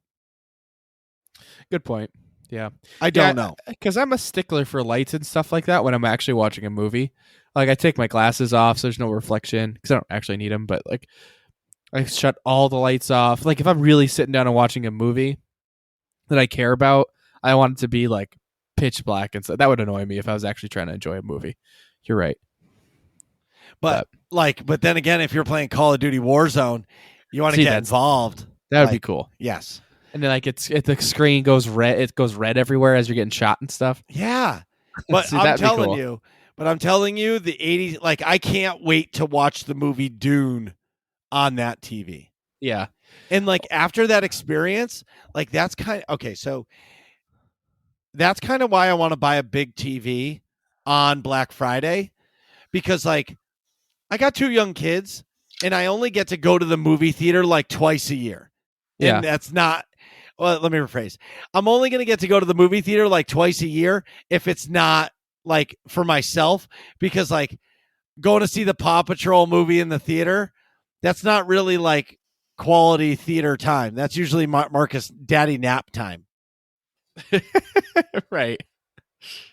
So anyway, but like getting a nice TV, and even like I have the Sonos soundbar upstairs and it's fucking dope. Like I could get the Sonos sub and like my sound would be great. You know what I mean? Like I feel like the sound has to be good. It doesn't have to be, a 5-point surround sound Dolby Digital, but it has to be good enough in order for you to feel like you're watching a movie and you're not just watching TNT's rendition of the movie. Oh yeah, I hate that. TNT. You know what I mean? Yes. Yeah. Like I don't want to see that, because like if you're gonna watch a movie that's in the theater at home, it needs to be a good experience. Right. Yeah. But now you can't watch it on your phone. Right. I'm gonna shit when we watch a movie down there, especially one like that in 4K, because like. So seeing a TV this big, I will say, and the last bit on this stupid giant TV until we move on, but you notice the difference in like sports broadcasts. Like CBS's broadcasts of football games fucking suck. They're like 480p. They're like there's probably 720, but when you stretch it out to that big, like the pixels are terrible. Yeah. You know what I mean? Like we were watching the Patriots game and they were playing. Who'd they play last? The Chargers? Yeah, and even like it was a 4:05 slot game, so it should be fairly prime time, and it still did not look good at all. Well, is he watching it via cable? No, we watched that via YouTube TV. Okay, because YouTube TV actually streams in 1080p. Yeah, but their source recording a lot of times is the same as the cable, and it'll be like whatever it is, because like NBC looks great, and that's 1080. Right. At like the night games are awesome. NBC looks great, but some of the Fox actually offers a 4K version via YouTube TV, so I would click that. And then but CBS does not, and it's terrible. But Right. Hey, newsflash. Spider-Man No Way Home could be the longest Spider-Man movie ever. Spider-Man No Way Home has 159 minutes long. that's 2 hours and Wow. 39 minutes. That means Wow. that's going to be fucking crazy. That's epic. Well, good. I want it to be crazy. Yeah. Dude, there's so many new rock stars like videos about that movie. Yeah. I just feel like when you make those content videos, like you have to keep watching it to find more content, because if there's not enough content to make videos on, you got to stretch it. You got to stretch it out. Stretch it out. Right. Anyways, My favorite thing to do at the work site. so we did. Go ahead. The Book of Boba Fett. Yeah, I was going to say. So we did get a Star Wars trailer. It was the Book of Boba Fett, and I thought it was cool. It seems to me, if you haven't seen it, like a political gang like style show, almost like The Sopranos or like the Godfather movies, where it's like it's all about the politics and like interrelationships of like the gang dynamics, or maybe gang's not the right word, cartel, because it's the Hut cartel. It's Jabba's cartel that Boba takes over. And I think that's going to be interesting, but it's going to be a completely different type of show than The Mandalorian. And Marcus was not loving it, I believe. Well, I want to hear what Doritos thinks about it. I was just going to say, yeah, Doritos. Definitely interesting. I'm excited because when I was a little kid, Boba Fett was my favorite Star Wars character then. But I agree with it's going to be more. Looks like it's going to be more Sopranos-esque. By saying, okay, there's this power void now, and he's going to step in and pull the family together. So it has potential. It could help fill that. There's no Sopranos void for how many years now, and fill that void for some people that, okay, there's not Sopranos, but I got a similar thing over here in Star Wars, so I can get behind it. Right. I mean, for me, I just want to know. I just hope that they cover how he got out of the Sarlacc pit. True. That's what I want to know, and everything else is just bonus. I'm like, I know Mandalorian season 3 is incoming, and this is like holdover content, kind of, and I'm fine with that. So anything else, like, I just want to know how he got out of the Sarlacc pit, and everything else is just I'm along for the ride, and it's bonus. Mm-hmm. It can't possibly be worse than Bad Batch. I hope not. I mean, it's all the people that made The Mandalorian, so it's like this. A lot of the same directors. Jon Favreau's still doing stuff. It's a lot of the same people. So I'm hoping it's good. I'd imagine it can't possibly be bad. But Marcus, go ahead. So I have a complete different opinion than everybody else. I could completely do without a Boba Fett show. Right. Yeah. I'm where I'm at in my Star Wars old manness. I'm over it. Like when Rise of the Skywalker ended, I'm like, okay, I'm ready to move the fuck on from the original cast. Yeah, I get you. Okay. And like, I was so excited for the High Republic because it was going to be a book series, and then I thought it was going to turn into the next everything, and I was excited. And like, I understand Disney is trying to get redemption for the sequel trilogy, so they're coming out with the Ahsoka show, the Obi-Wan show, which I'm excited. Don't get it wrong, I'm excited for the Obi-Wan show. Yeah, the Ahsoka show, cool. I hope we get to see Thrawn, because Thrawn is probably one of the greatest Star Wars villains. Yeah, he's my second favorite character, actually. Mm-hmm. Right. So, like, I'm okay with that because that's going to go down a path that we've never seen.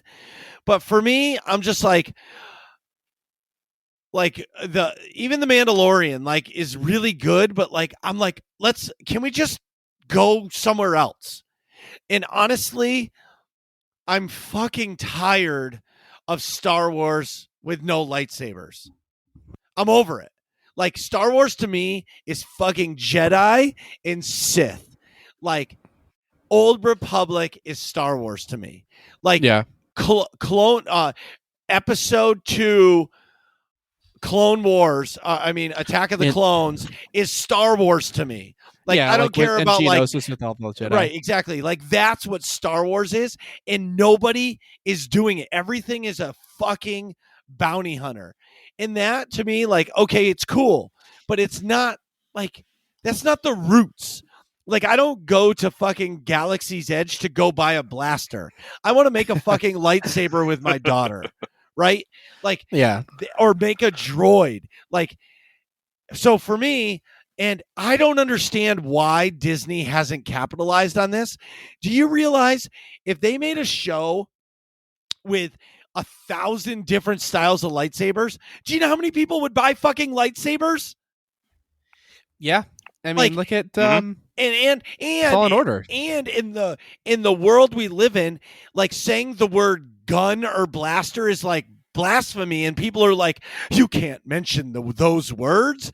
Like, but yet you keep bringing characters out that have blasters or guns. Like, so for me, like I'm just over it, and like. I'm not saying that this show isn't going to be good. I could do without it. Like the Cassian Andor show that's coming is going to be dope as fuck because it's going to be the rebellion from a rebel. Right. Like, Yeah. This a story never told. Yeah. Obi-Wan's story is going to be Obi-Wan in the fucking desert making friends with sand people like the Obi-Wan book, which to me is intriguing, but like it's not the same novel shit. Yeah. Like, you know what I mean? Like, and I understand the Boba Fett thing is 100% fan service for guys like Doritos who thought Boba Fett was the most badass character in Star Wars ever. Yeah. And there's nothing wrong with that. I'm just like, can we just fucking move on? Yeah, I get it. Give us in like, if you're going to give us stories that like, of a newer character. I don't know. Sorry, that was my fucking. Well, it's just you have such a wide universe of potential content. Like you're saying, why do you have to stick with what's already known? If you throw a lightsaber on it, keep the light dark, or even go with the gray, you can create new characters. Why not start creating new characters, new stories to follow along with? Well, right. The show that I'm looking forward to the most out of anything Star Wars ever created I guess? Is the fucking Acolyte. That's what I was going to say is the Acolyte. Me too. It's happening at the end of the High Republic into the current era. Right. And it's about a Sith. So is it going to be dark as fuck? Or is it going to be like a Jedi that turns dark? And you watch the transformation, like, not in an Anakin way, in a fucking evil way, right? Right. And Disney is proving that they're not afraid to make something a little bit darker. Like The Mandalorian was awesome because they weren't afraid to take chances with it. Yeah. Or should we say Favreau and Filoni, right? Yeah. Yes. But like those, like I believe, like and fast forward to when Boba Fett comes out, and everybody listening to this episode, you can come back and shit all over me when I say the show's good. I will. No, 100%. But what I mean is, no, for sure. But what I mean is, it's going to be 100% fan service. That's all it's going to be. Okay. Yeah. And like, I don't need to see the politics of Boba Fett sitting on the throne of Tatooine. Like, I don't care that much.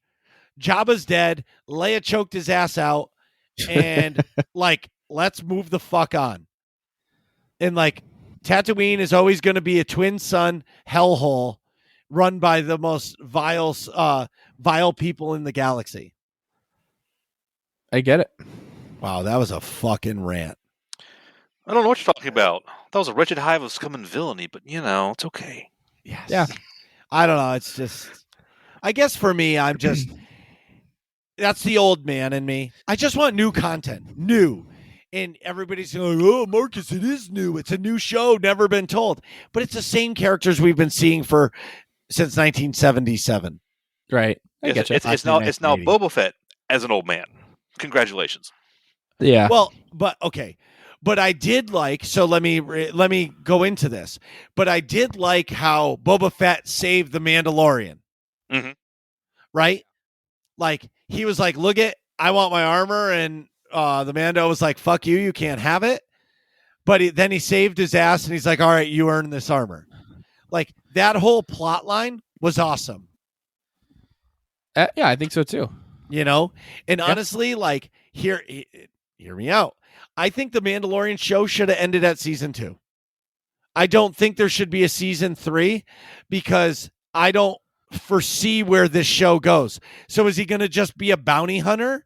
Is he going to go that's a good to point, is he like going to the go whole to so is now he going to just go to Mandalore and now he's going to have the dark saber and now it's going to be Mandalorian versus Mandalorian wars? You know what I mean? right? Or it was like because it was really the Mando and Grogu show. Correct. But like, are they going to include Grogu? Like, are they not? Because if you do, that gets sticky. Because then, if you include Grogu, you got to show a lot more CGI Luke, and that gets tricky and pricey. Mm-hmm. So it's like, or do you not include Grogu at all? That really changes the show a lot.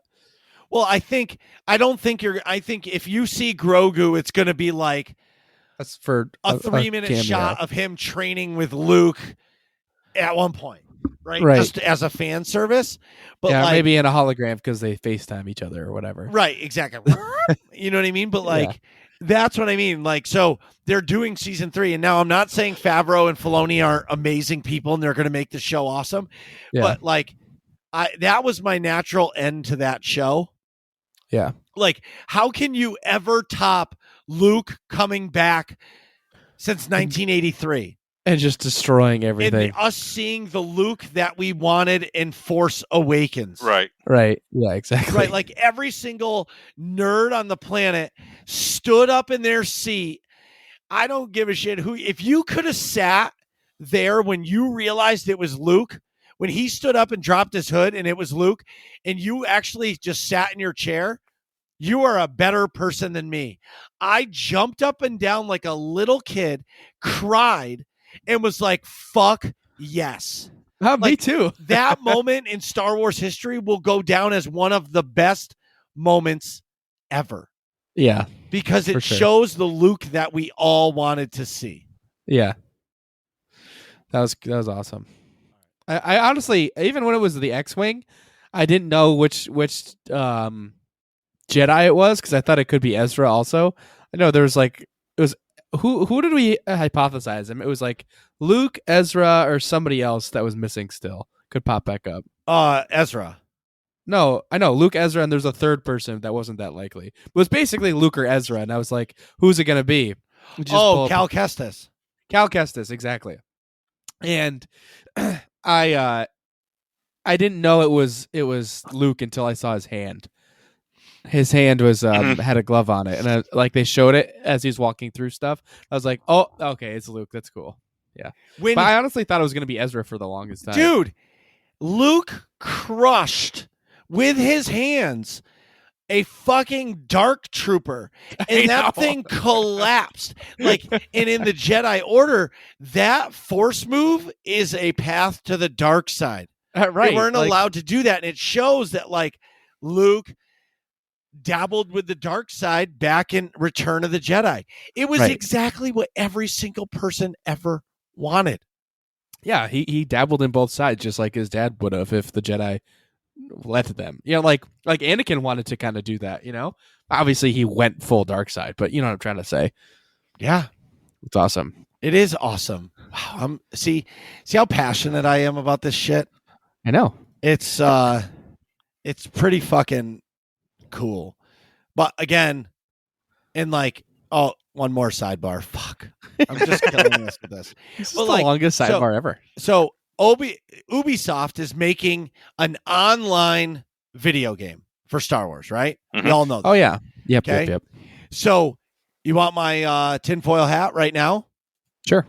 It's going to be a bounty hunter story because they made the Division. It's going to be the Division set in a whatever era, and it's going to be just bounty hunters. It's going to be no lightsabers. It's going to be bounty hunters, and you're going to be able to customize your Mando, and it's going to be a complete online game like the Division, and no lightsabers. It's just going to be a bounty hunter game. That's probably true. And like that's not really what I want. You know what I mean? I don't know. We'll see. Before we go to break, did we have any AIE news? You can just say yes, and then I'll do my thing. Oh, sure. Yes. I was going to actually read it. So Tuesdays are fun open guild night called Mandatory Fun Night, where the fun is mandatory, but attendance is not. These run in Star Wars: The Old Republic, and they run weekly, every single Tuesday from 9 p.m. Eastern time to whenever the event finishes. 11 p.m. Eastern. Typically 11 p.m. Eastern. Also, wait a minute. There's also, am I missing something?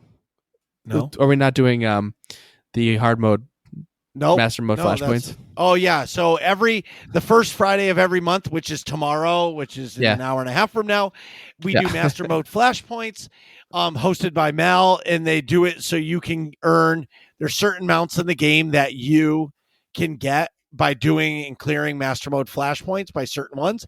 So if you want to earn some mounts and do the hardest version of flashpoints, tune in every first Friday of every month. Right. At 9 p.m. Eastern. Correct. What happens on the fourth Saturday of every month? So the fourth Saturday of every month is the best event that AIE does ever. In case you're not sure how to schedule that, that's the fourth Saturday. So that's 4 Saturdays. 4 of them? 4. So 4? Do you know what that sounds like? No, what? It sounds like Saturday, Saturday, Saturday, Saturday, and it's Mega, the monthly Epic Guild activity, where we'll sell you the whole seat, but you'll only need the edge. It doesn't get old. This Saturday will be a Marcus hunt. Find out at 9 p.m. Eastern Time. That's this Saturday, Saturday, Saturday, Saturday, a.k.a. the day after tomorrow. So the market, so you guys know, I am borrowing this idea from another guild, which I'm not telling you. I'm not giving any details. Instructions will come at 9:10 or 9:15 p.m. You must be on time. And basically, I'm not telling you the planet. I'm not telling you what's involved. But the only thing I will say right now is that it's a hunt, and make sure you have all of your speeder piloting unlocked. So if all this sounds fun to you, go to aie-guild.org, get our Discord info, and ask for a guild invite. The Discord link is in the top right-hand corner of the webpage. We play all of the games. This gaming community has thousands of members. It has to be, we must be at 20 plus games that we are 100% active in all the time. A big one right now is New World. There's Guild Wars 2. There's World of Warcraft, Destiny 2. I mean, the list goes on. Final Fantasy 14 is getting their big expansion. I think that's coming really soon. It's a really active, family-friendly, just great all-around people. Come join us because we would love to have you. So, without further ado, I have to pee, as I always do. So, we'll be right back. Jeez, Nick, hurry up. We're trying to finish this podcast. And we're back. So, today we're talking about Star Wars: The Old Republic's 7.0 update, new gearing, and X-Pack talk. So, without further ado, Marcus, Doritos, what are we looking at? Oh, my God. So, of course, when I'm fucking sick, like dying in bed, we get the biggest content update for the expansion. Now, over the course of a week. And there can be no of course, other way. like in typical BioWare fashion, instead of doing a live stream to get people excited about it, they just type up a blog post and say, oh, here it goes. like I would say BioWare may be the worst hype train company on the planet. If you're looking for a company to get you excited about playing a game, do not hire BioWare to do that. Because they will burst your bubble every time. And it's like, you make your own fun, make your own excitement. Like that's basically what they're saying. So they did a live stream in July and they were like, starting in August, we're going to be dropping information on top of information. You're not going to know what to do with yourself. And what have we gotten? Blog posts. Yep. And one awesome interview with Max and Sema. And that's it. Oh, I think Averia got an interview with Charles Boyd, but like I haven't watched it yet because I don't really want to talk about the story of 7.0 because I feel like that's the only thing that is truly exciting to me. Right. So anyway, actually see the story. Right. So during all of this time, we've gotten all of our information, and on yesterday, they gave us a new blog post said facing down the R4 anomaly operation, which is the new version. Nick, you want to read this? I sure do. In our upcoming expansion, Legacy of the Sith, aka 7.0, we are changing how players gear their characters and how they grow in power over time. You can check out all of the details about these changes in our legendary items and itemization in 7.0 blogs, which we will discuss after. Yes. The greatest challenges we offer in Star Wars: The Old Republic are large group encounters called operations. As we announced back in July, the next operation coming to Star Wars: The Old Republic is the R4 Anomaly, where an obscure Sith cult harvests technology from an ancient weapon of terrifying power. Ultimately, our goal is to ensure players have the best endgame experience possible. To help us achieve that goal, we are planning 2 changes for the R4 Anomaly operation. Insert disappointment. Okay. And now, mind you, should I read it like Eeyore or no? No. Like, I want to be very open and honest. I have not, everything that we're going to discuss, I have not read. You are going to get my full official day one read of all of this because I've been saving it because I wanted to have it be au naturel. All right, go ahead. First, the R4 Anomaly operation will only be available in the 8-player mode. The vast majority of our operations are run in 8-player groups, so we are focusing on enhancing and carefully tuning 8-player mode for the R4 Anomaly and all future operations. Existing operations will still be available in both 8 and 16-player modes. What? Like, so fucking suck less. Like 16-player ops are some of the most fun I've had with friends. Like, I remember when Duxon came out, there's a guild out there called Clickbait. Okay. Rut actually has been on the show with us, and his guild, I went with them to do story mode Duxon and 16-man, and yes, like, they're not, and I haven't read this, but I'm reading into this because their engine sucks. The game runs like shit in 16-man, but like the 16-man version is like come all. Like, let's go do this as a big group. Not super doing friendly. The shit burns me up, but keep going. Yep. Second, I'm we're staggering heated already. I'm like 3 paragraphs in. Second, we're staggering the release of the operation and the release of the expansion. As noted in the linked articles above, there are a number of gearing changes coming in 7.0, and we want to make sure players have ample time to gear up their characters, settle into combat styles, and get their groups ready for the next great threat to the galaxy. But players won't have to wait long for the operation. With Legacy of the Sith coming holiday 2021, we're targeting January 2022 for a release of the R4 Anomaly operation, which means March. Right. This staggered release also allows us to quickly put our players should continuously grow in power, gearing philosophy into practice. Players can expect new gear to acquire when the story and veteran modes for the R4 Anomaly operation become available. Our goal is to get the R4 Anomaly operation on the player test server shortly after the 7.0 player test server wraps. We can't wait for players to take down this new threat to the galaxy, and stay tuned to Star Wars: The Old Republic or SWTOR.com for more updates. Sincerely, the SWTOR team. Doritos, I'll let you lead this. Bless their hearts. They put their tryhards on.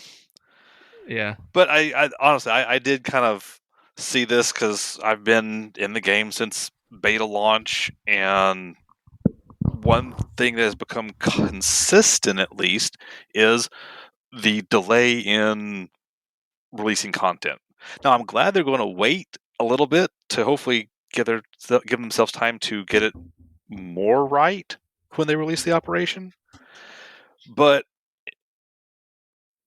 so there's going to be lots of disappointment when it launches, but it's going to give people time, because what I expect to happen is they're going to launch 7.0 with combat styles, all the new gear changes and everything, and everybody's going to complain, and then they're going to go on holiday for 3 weeks.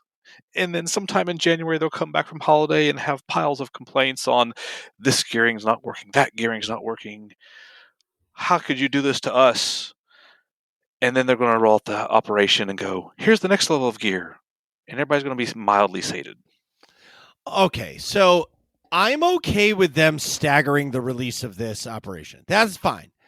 100%. Because in Destiny, when the expansion comes out, the raids don't get released on day one.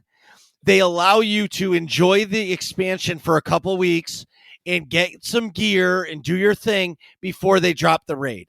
I'm okay with them delaying the raid for, they're saying a month. I say it's going to be 3 months because everything they do is delayed. I totally agree for the 3 months.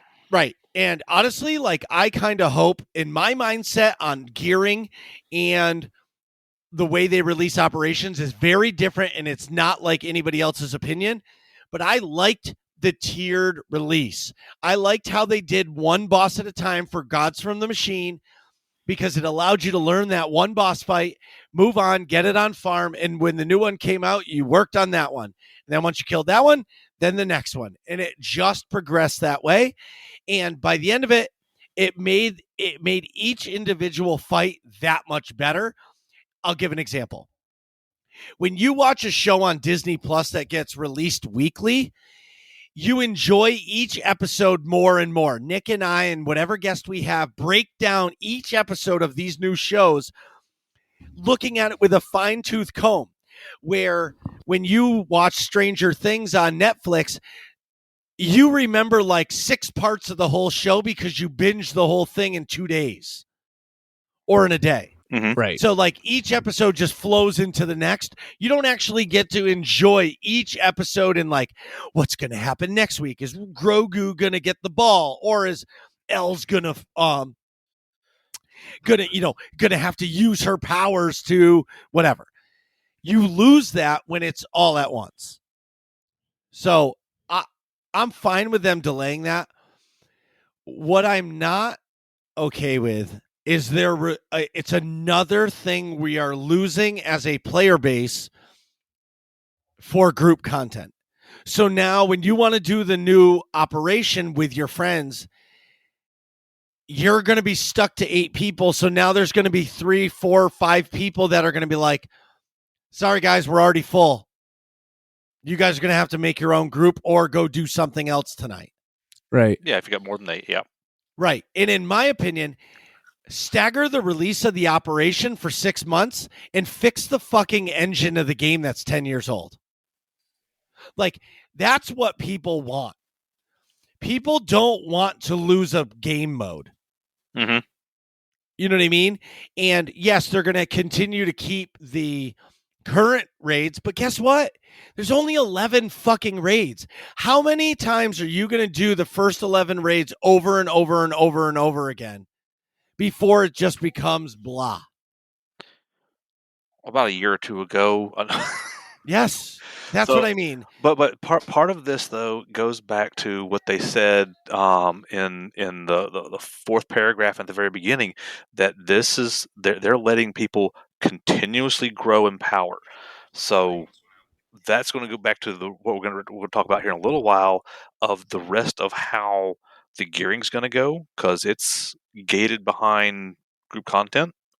The way the itemization is going to go, it's going to put a sour taste in a lot of people's mouths with how it's going to progress far more slowly than people are going to want, because we've been spoiled with the spoils of war gearing philosophy, the renowned crates, and you get lots of stuff. Right. Yeah. And so, to be honest with you, so as we've stated, like, we were supposed to get an interview with BioWare to discuss this. So clearly, because we haven't heard anything about it, so clearly it's because they're delaying the operation. So clearly they don't have anything to talk to us about because they're delaying it. That would be my guess. So moving on.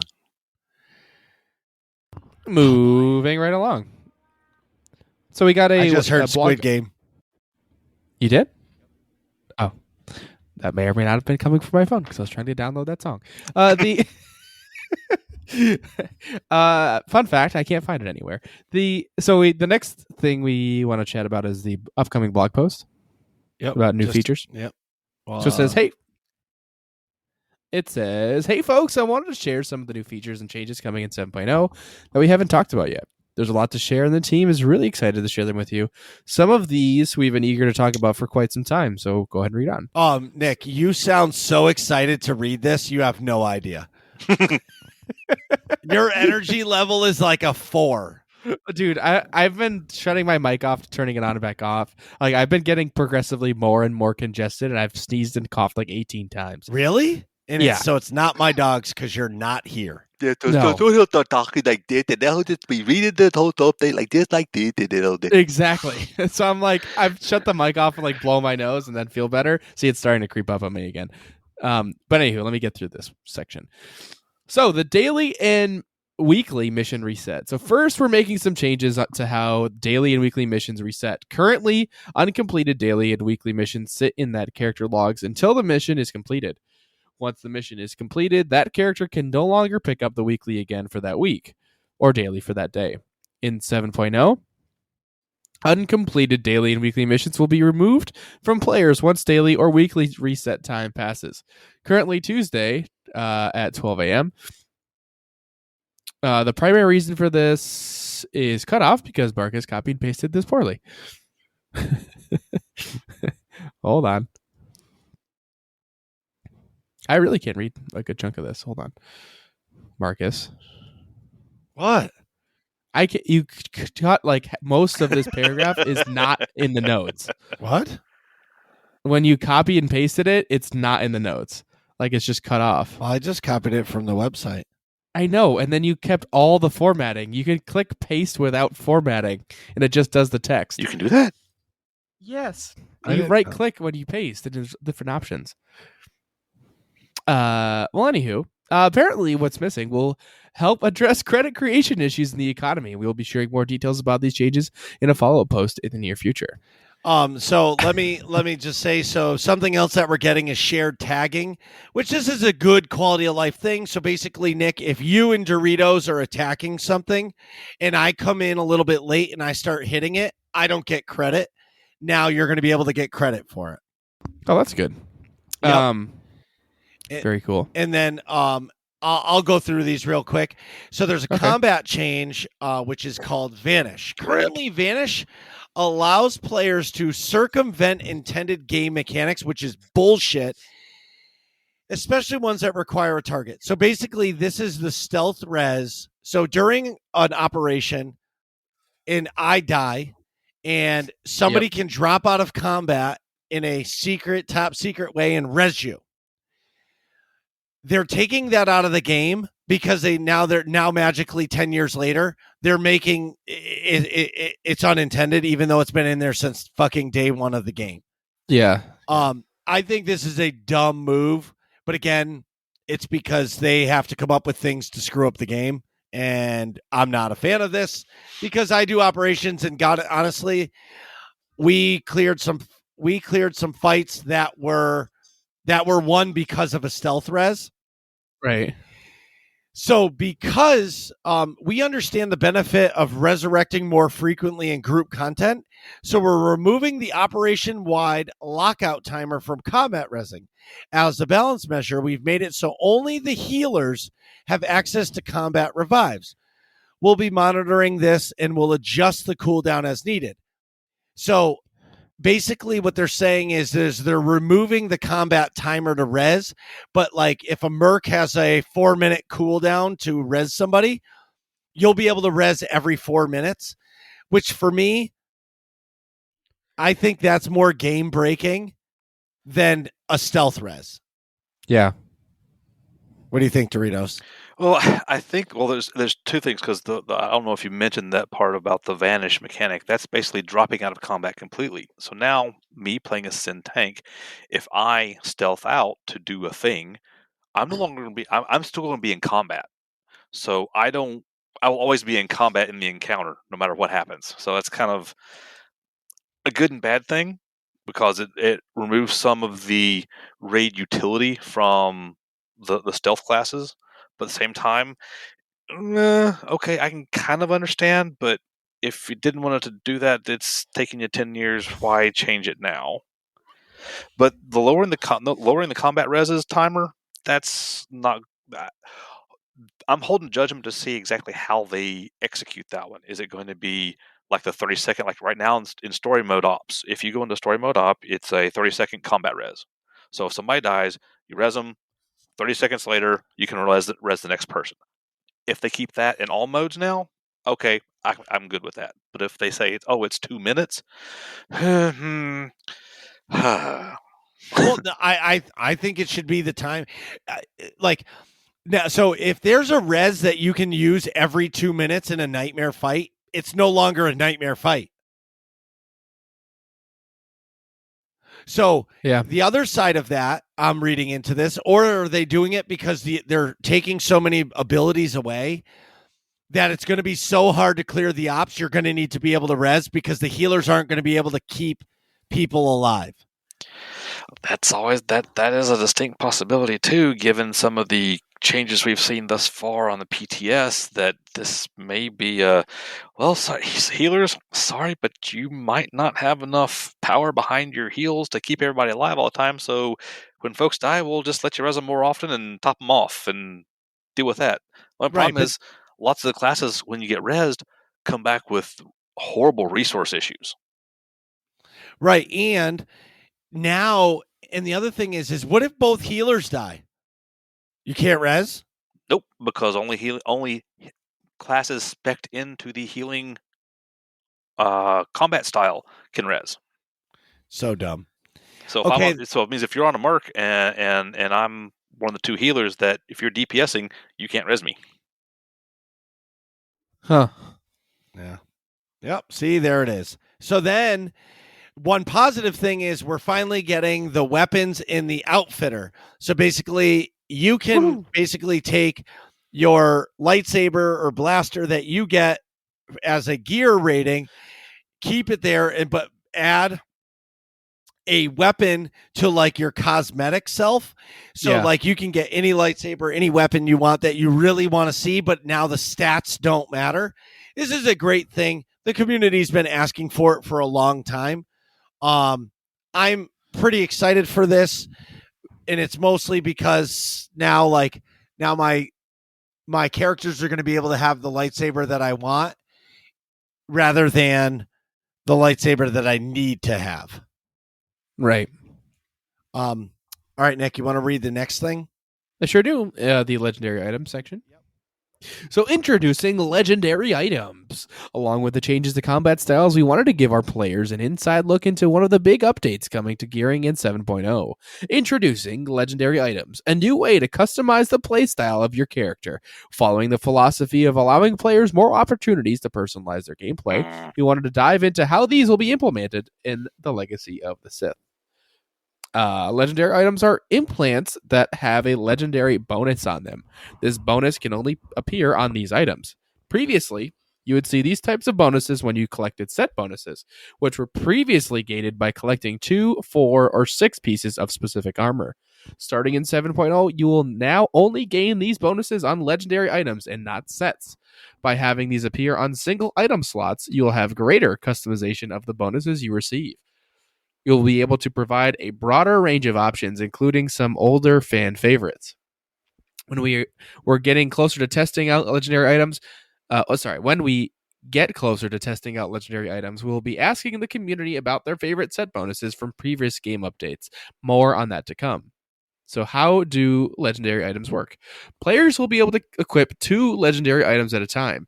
Each piece of legendary gear will have a unique effect that will enhance and improve various playstyles and affect your stats in the same manner that gear does today.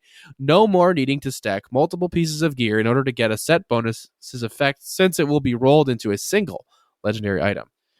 These items will be obtained at a lower item rating, non-max level, and can be upgraded to higher levels. Essentially, you can increase a legendary item's rating over time, as they do not need to be replaced like current gear does. We want players to be able to experience a variety of legendary items, so they won't be inherently difficult to obtain. While you may get them at a lower item rating than some of your other gear, you'll have the ability to increase a legendary item's rating increase a legendary item's rating directly. So what about current gear? Set bonuses as they stand today will be gradually phased out. If you're a returning player, you will find that your current set bonuses will be deactivated upon reaching level 76. Note that the stats on those pieces of gear will still be applied to your character, only the set bonuses will cease functioning at that time. Rather than having to collect up to 6 pieces of armor for a legendary affix, you can focus on obtaining 1 or 2. Being freed from the restriction of set bonuses will also allow you the freedom to mix and match armor to your heart's content, allowing you to customize your character more than ever before and without losing the effects and the abilities you were accustomed to having previously. More details on itemization in Legacy of the Sith will be provided in the near future, so stay tuned. Should I keep going? Or you want to chat about that? So in Destiny, this is essentially their exotics. Yeah. Mhm. So you get an exotic weapon and it gives you bonus features and bonus. So basically you can have 1 exotic weapon and 1 exotic piece of gear on at the same time. And it gives you, they have special stats. Like there's a Huckleberry gun that has like this reload perk. So as you kill more things with this gun, the damage buff grows. So you do more and more damage. And the more enemies you kill, it automatically reloads. So basically, if there's a huge room of ads, you basically never reload. You just hold down the trigger. Well, that's sweet. Nice. Pray and spray. That's the one you have, right? Yes, like for ad clear, it's the greatest thing ever. But the problem is most of the time you can't use it because it's an exotic, and you need one of the heavy exotics to be able to do the most DPS to bosses. So it's like when I'm doing normal stuff, I use the Huckleberry, but when I'm in like the raids or like the dungeons or anything, I have to use the highest DPS weapons, which are the heavies. You know what I mean? And those are the exotics. But you get special bonuses with these items. So I'm okay with them doing this. It's just a new way to do a set bonus. But what I like about it, and as long as it's not gated, what I like about this is that if I'm doing something and I get like, let's call it grit teeth. Like right now you're getting your grit teeth tactical, but let's say you're getting something like that in a legendary item for your set bonus. So now, but I can obtain that anywhere. So now I obtain this thing. I'm done. It's one piece. But the problem is, or are they going to put this as a random roll from the new operation that you have to do, and the chances of you getting it is 1 in 10,000? It's probably not going to be a random roll, because we were over in the PTS this past Monday testing out just a couple of things on itemized loot, what was random, what wasn't random in a flashpoint, and you still it's still stuff will still drop. There's nothing for group loot. It's still itemized loot. Now there is still a small amount of RNG, whether you get the new mat currency or you get an upgrade piece, but it's at least still personal loot. Because one of the things they said in here is the legendary items, you get them at lower levels. So we're going to go in. We start off with what's it, like 318. So we're at 306 now. So like green gear is going to be 318. So you get a 318 piece, or maybe you get a 320 piece. But to upgrade it, you now need the other parts and pieces to upgrade. So you got to have, right now on the PTS, it's like tech fragments and this new mat and the piece that you got. So you're not getting in-game gear. You're getting one level up of gear. Then you have to take that and upgrade it. Then you get the new mats, you take it and you upgrade it again and again and again. So there's a lot gated behind. It's not just I got this new shell, I can go and upgrade it when I need to. But no, it's you've got to do the content to get the mats, to get the part, to get the upgrade.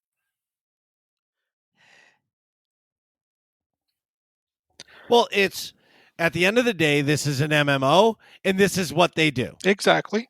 Like it's not meant to. You're not meant. They don't want you to be max level in a week. Now, I'm not saying somebody's not going to do it. I'm just saying that I'm sure people will try. yeah, I agree.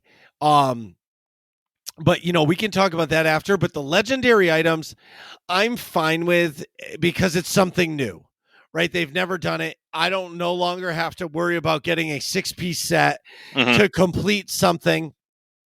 I'm going to grind for whatever the best in slot pieces are, legendary items. And then once you get them, you're pretty much done. But the next part is you're going to have to upgrade it. So we're all going to get it at a low level, all of our legendary items. And now it's going to be just another grind to level that item up. Because I have a feeling if you're at 318, all legendary items are going to be dropping at like 310. So like you have to like get it to level and then you have to grind even more to get it up. Yep. To the max level or whatever that is. Yeah. All right. Here's the big one. Well, but the last piece of this is, what about the current gears, the removal of the set bonuses when you hit level 76. So, for those of us who endured the Dark versus Light event, got the XP leveling gear, rip that. Ain't going to work when you hit 76. That's disappointing, but it's not like it's terribly difficult to level up in the game. It's just we put the word time and energy in and rip that. Well, but they have not. Nobody has said that gear is not going to work. But it's a set bonus.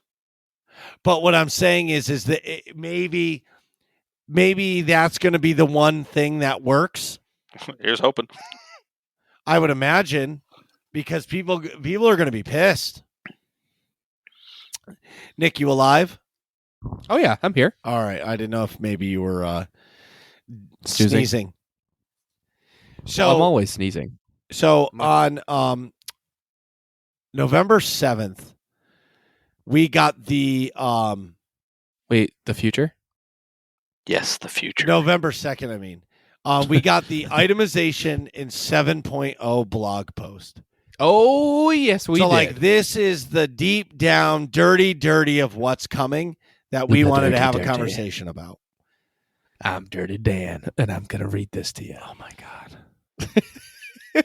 Not like that, though. I can't do a whole paragraph like that. So in our July Legacy of the Sith announcement stream, we shared some high-level information about combat styles and loadouts, with several combat styles now available on our public test server, and the introduction to legendary items. We wanted to dive further into how gearing and itemization will work in 7.0. The feedback that players have provided over the years has always helped us shape the future of Star Wars: The Old Republic. So we're excited to talk about exactly what to expect in Legacy of the Sith. So the philosophy. Our philosophy for gearing and progression in 7.0 is to ensure that players have the gear they need to play the content they want, and that they can grow their power over time. Whether a player is here for the story or to take on the most powerful challenges in the galaxy, we want there to be something a player can look forward to that makes their character stronger. Legacy of the Sith in 7.0 will be introducing the vertical progression path for gearing. This type of progression is not new to the game. However, 7.0 will offer players new experiences and ways to obtain gear. Within a game update, a player can regularly work towards getting stronger and know that more power is on the horizon.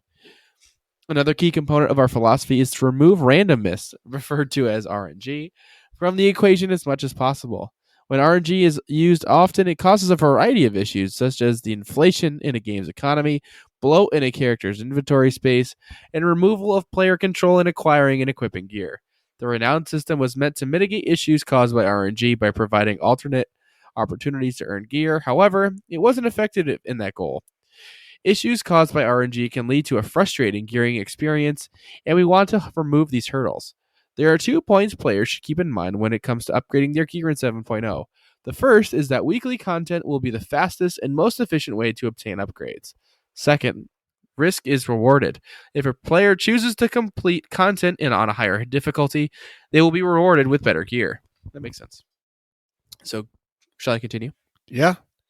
Gaining power. So the majority of gear updates will be offered through weekly missions rewards or by trading in reward gear to purchase an upgrade.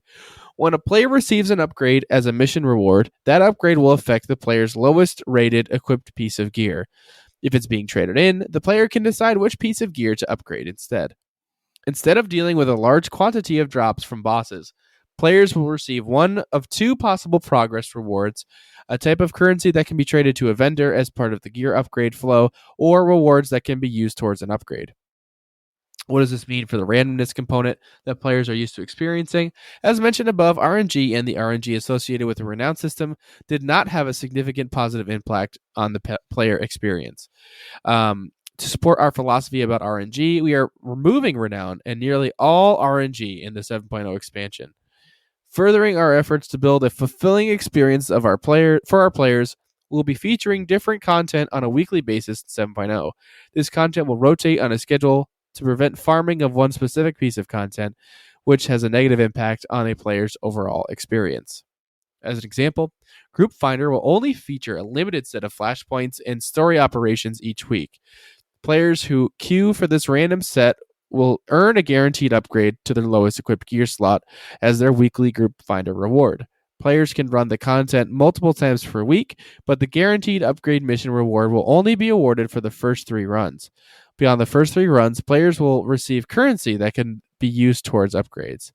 With this updated flow in mind, let's expand on what's known as the gearing ceiling.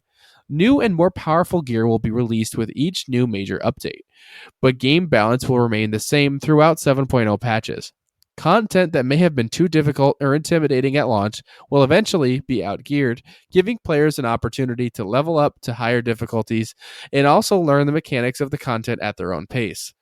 As expansion updates get released, we will also raise the floor, or the power of the base gear, so new players who happen to join the expansion at a midway point aren't left behind by this power growth. Let's take a look at what this could look like with an example item ratings. Players will start earning gear with a 308 to 318 item rating from levels 75 to 79.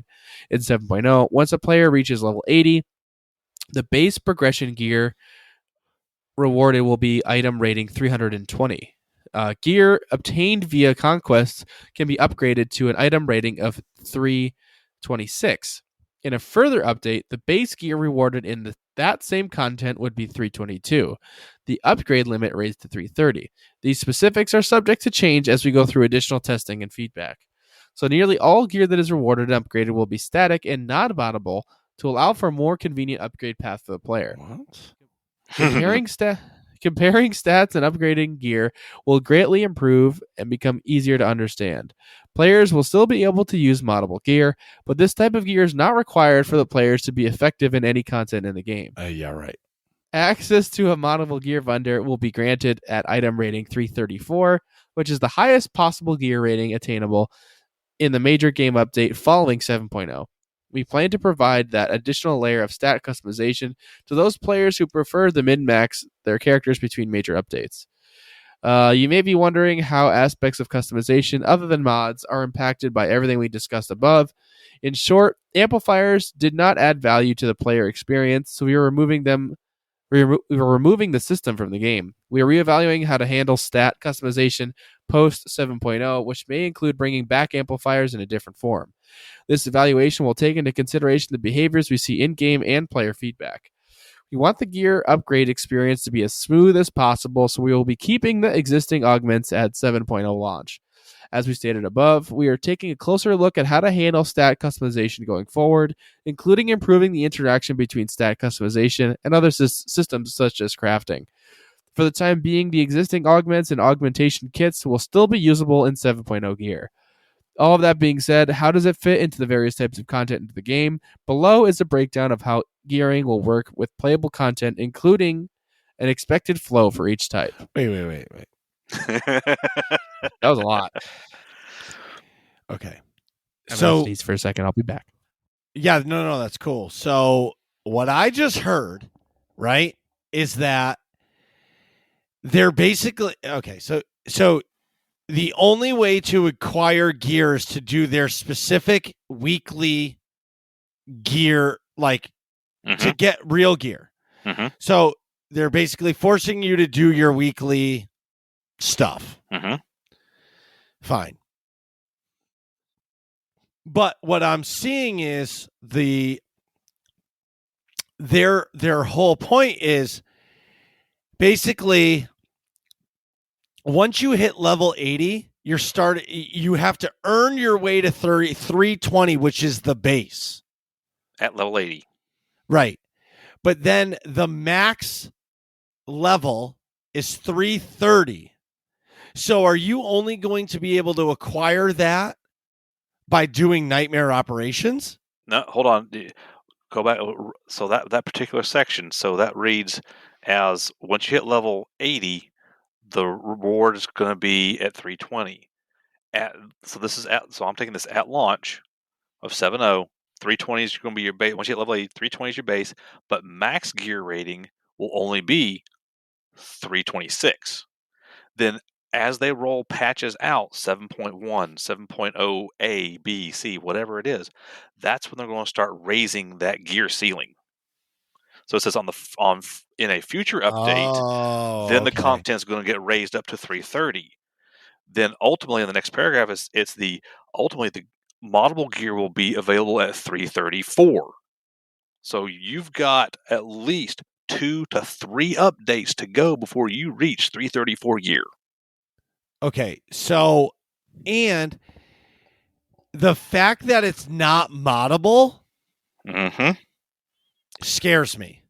You got to hope it has the right stats for you. Otherwise, you got to keep going till you find the one that has the stats you want on whatever piece it is. Right. So but they're saying there's no RNG. So I'm guessing all the pieces are going to be the same. So whatever 320 gear you get, the 320 gear is going to have the exact same stats across the board per discipline. Well, I would hope like all the head pieces. Let's just go right now. Head pieces usually have alacrity. So let's say all the 320 head pieces are always going to have alacrity if you're a healer or DPS, and maybe they have like a absorber shield. I don't pick one for the tank classes. Right, but I don't believe that BioWare. I don't think can figure out the numbers. No, clearly they can't because that's right. That's why there's moddable gear. It's so you can get it right. Right. So it's banking more on the 90% of the population that doesn't min-max the gear and do hard mode and nightmare raids, being the bulk of the population that's going to carry the game forward. Because those of us who do these in content level gear or operation or content, that we do min-max our gear, but it's going to be some time because there's at least 1, maybe 2 updates out before they put the vendors out there. Or did I misread that? No, that's correct, or that's what it seems like. They're basically going to force you to use their shit gear in the beginning, and then they'll release it as they deem time. So all of this so far, and we're going to read more into it once Nick's back. But I'm here. all right. So everything that I'm hearing is that nightmare operations at launch are going to be impossible. Highly likely. That sounds about right. Yeah. But they also did say that that the current augments will carry over. So there is the opportunity to do some, not necessarily min-maxing, but getting things how that content group would like with augments. If you can get them.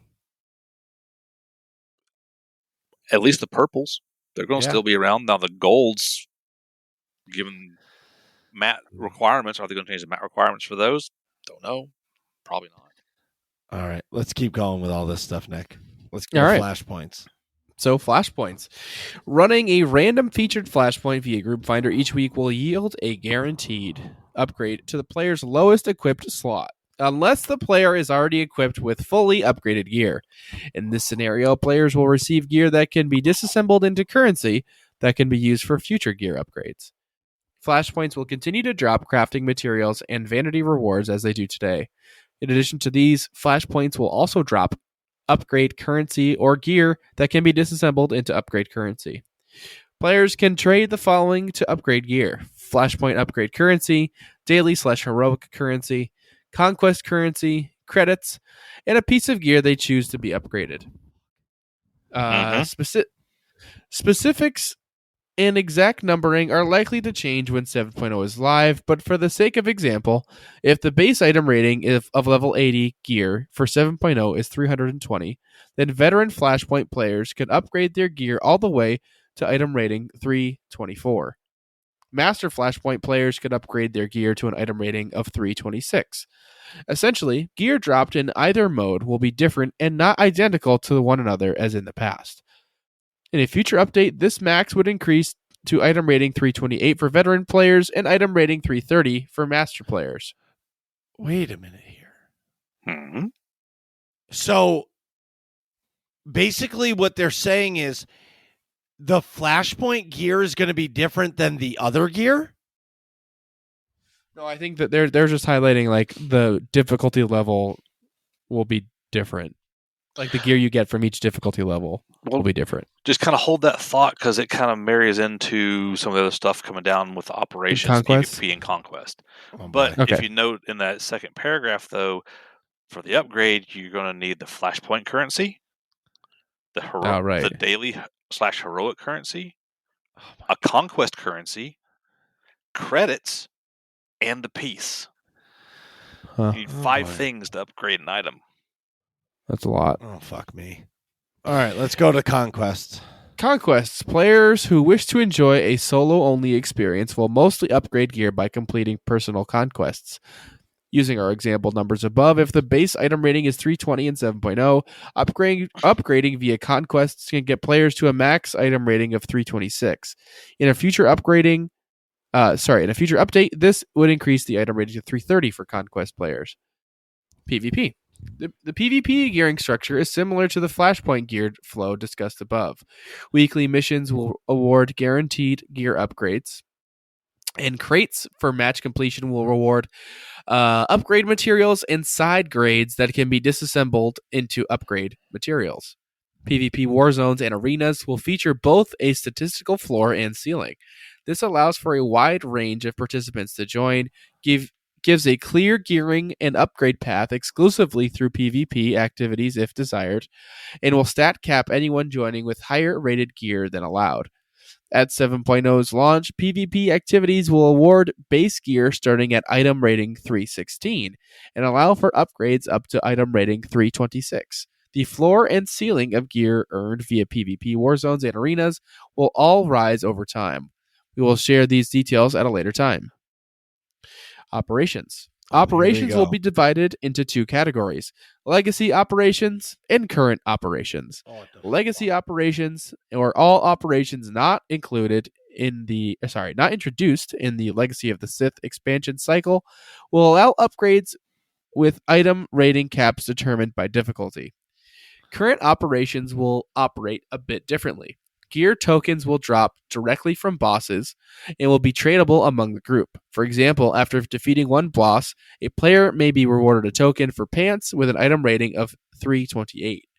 They could then either turn in the token and choose their piece of gear or trade it to another player. We believe allowing players who participate in large group content to gear up others quickly mitigates changes in the group dynamics when leaving or joining the group and is a crucial piece of this type of gameplay. Based on the item rating examples discussed in the previous sections, Veteran Legacy Operations will allow upgrades at 7.0 up to item rating 326, while Master Legacy Operations will allow up to item rating 330. The story difficulty for the R4 Anomaly Operation will drop item rating 328 gear. The Veteran difficulty for the R4 Anomaly Operation will drop item rating 330, 332, and 334 rated gear. Over time, as new difficulties or operations are introduced, new, more powerful gear will also come with these updates. We are excited for the possibilities of this. The new systems and Legacy of the Sith will provide us and our players in terms of improving gameplay, customization, and overall experience in Star Wars: The Old Republic.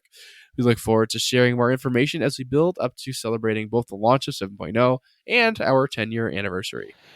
Wait a minute. So now they're bringing back tokens, and it's not even a random roll because of this personal loot. So now you're going to be in a group finder thing to earn your weekly rewards, and the legs or the boots that they're talking about comes up and you don't know the person and you need that. They're not going to trade you that piece. They're going to go disassemble that shit. So now when you're with your team, now you're going to have to run these operations over and over and over and over again to hopefully gear everybody up. Welcome to almost vanilla SWTOR. Yeah. More like I'm calling it Neapolitan SWTOR. Why are they trying to be like World of Warcraft? Because that's the benchmark. Well, so let's look at their model. So WoW Classic got launched, and it was a quick grab. I mean, how many people went to that? They said, "Oh man, it was great. We did da da da da. Well, this is what we've wanted. We wanted to go back how it used to be." Well, that's the model of how a successful MMO does business. Would you not copy it in a form? Okay, so there's a couple things that I've heard through this. So I'm going to go back to PvP real quick. So basically, PvP, you're going to be earning your own gear through PvP, but it is at a way lower ceiling than everything else. No, it's the same ceiling as Flashpoints. Right. So I don't like how they're gating this fucking thing by content. That's how it was at launch. Well, I understand that. And I didn't play the game at launch. I was too busy playing Call of Duty. So, but my point is that I think the casual players are the ones that rule this game. Mm-hmm. People that do operations, it's like the top 2% of the game. And PvP and ranked PvP is probably like the top 7% of the game, right? Or less. Casual players play this game the most. But I like that the highest level of gear is available for all the casual players, because casual players are going to keep playing the game even though they don't need the gear. They're going to keep playing it just to get max level. But this sounds to me like once a casual player hits whatever the ceiling is for conquest players, which is 326, there's going to be nothing left for them to do. Try to get into operations. But then again, they're casual, and that's not what they're doing. That's correct. And the fact that they're separating the two categories of legacy operations and current ones is, I understand why they're doing it, because they're trying to entice people to do the new operation to get better gear. But yet, like, if you only have 11 operations in the game, people are going to need to play that content. Because if you're doing veteran mode, you can only clear the new operation once a week. Mm-hmm. So are they going to remove lockouts so you can run the new operation over and over and over again on veteran mode once you figure it out? Well, you got 11 operations. I mean, I'm sure there are some groups who will try to do all 11 each week to get the best, geariest, fastest they can. But I don't. They haven't said anything about the lockouts. That's a fabulous question. So then, because story mode has a 24-hour lockout, but they also said that this is based off weeklies. So you're going to be able to do 3 operations for your weekly, but then after you're done with that, you're going to just earn currency. You're not going to be earning the pieces of gear. That's the way I'm reading it from earlier in this long post. Right. So basically, casual players, you might not need the gear, but I know a lot of casual players that played it and they grinded to 306 because it gave them something to do in game. So now they're taking that aspect away. I think casual players are going to stop logging in. It's possible.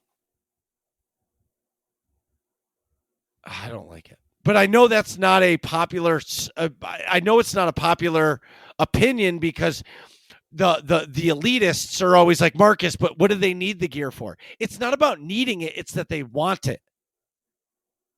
And now it's going to definitely show a discrepancy because in PvP, what did it say? The highest, you're going to start at 316 and you're going to go to 326. So that's the same as Conquest. No, actually, it starts at a higher. Well, yeah, no, it's at level 80, 316. It's lower than the base of Conquest. 318. Right. Yep, but what I'm saying is but their max level is 326, which is the same as Conquest. But then you come up. So basically, could upgrade their way to upgrade to 326. So, and then master mode flashpoints is 326 as well. Right? Yep. So Conquest and PvP and flashpoints are going to get you to 326 at launch. I'm talking.